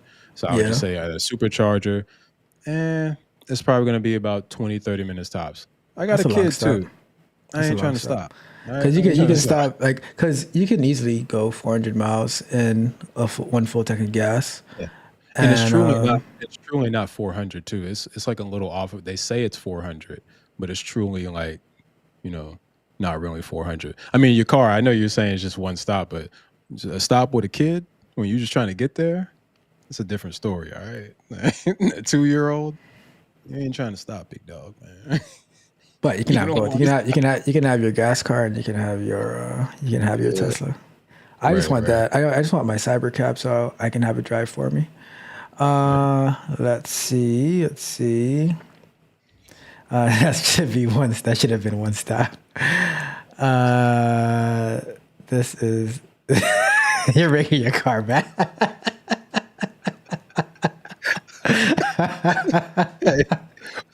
Your car, all I would say is you'll understand when you have a kid in the back and just crying, you don't want to stop. You just want to get there. All right. So it's a little bit of a inconvenience on me. I just want to get there. So nothing wrong with a Tesla. I liked it, drove great, but man.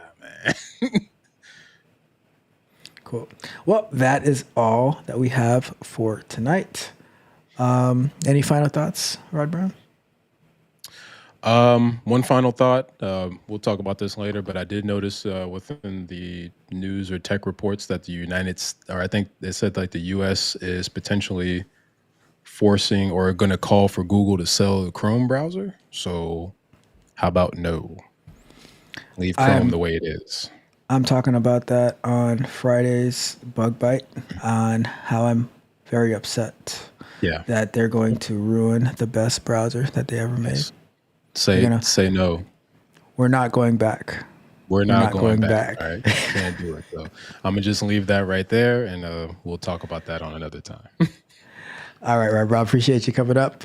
We'll talk again. Take it easy. Yep. Yep.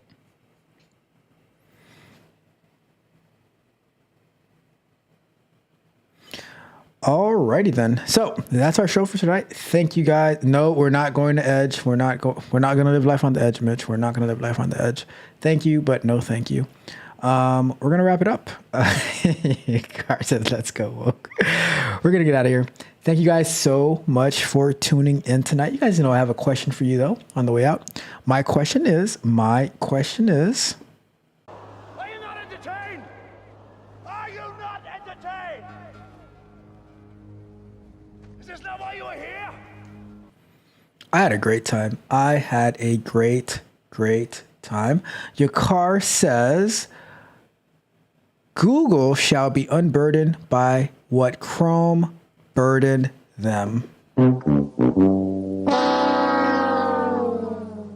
Terrible.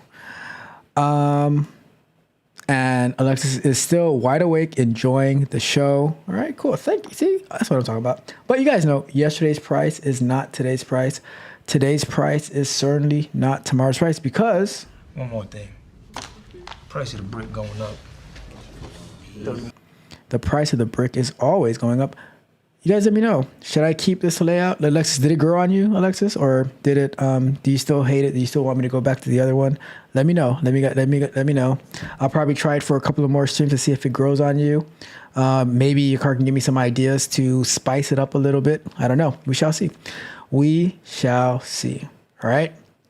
Your car says, let's rework this layout. I'm open for it. let me know and give me some ideas and I'll make it happen. But if not, I'm always willing to go back to the other layout, you know. But you guys know, you guys are a little bit resistant to change. You know, you guys didn't like the music. Now you guys are tapping your foot. Now it looks like Super Mario Dungeon. I like it. Your cards will send me some ideas. I'm open to it. I am open to any and every idea.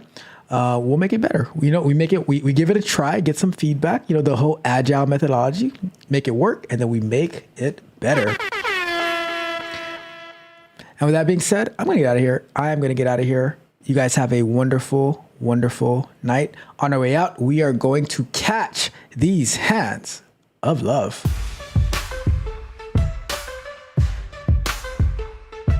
Yo, my boy Mitch, we don't always see eye to eye, but in the ring of life, he's my ride or die. Throwing shade with his threats, catch his hands and shouts, but trust me, it's love he's packing, not just about. We banter like kings, no one's backing down. Throwing punches, but it's all from the heart. In this crazy world, we're always a team. Best friends forever, with a shared dream. Mitch and me, man, we're living the theme. We chop up the data, make those numbers dance. Talking tech battles, man, we take our stance. Chicago PD, yeah, with a squad on the lane, fighting like Ricky and Cal, bringing glory and pain. But win or lose, we're never apart. Throwing punches, but it's all from the heart. In this crazy world, we're always a team. Best friends forever, with a shared dream. Mitch and me, man, we're living the theme. So here's to us, a bond that won't fade. In the ring of the streets, we've got it made.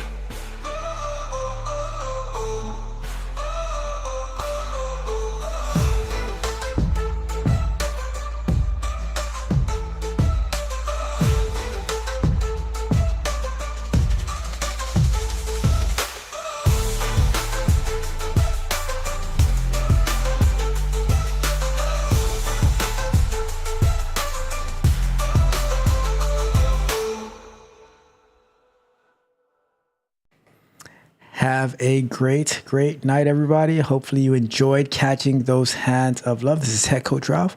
We are out.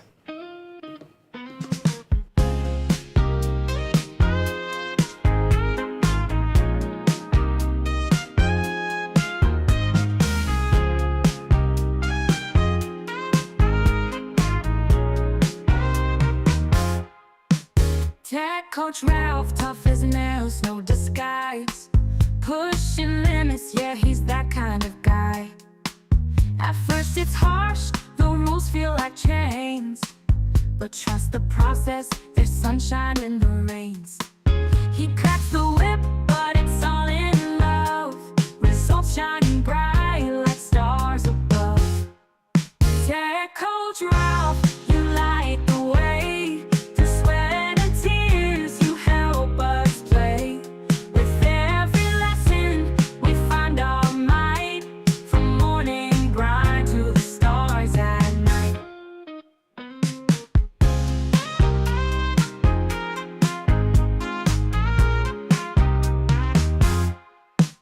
Days turn to weeks, skills sharp and fast.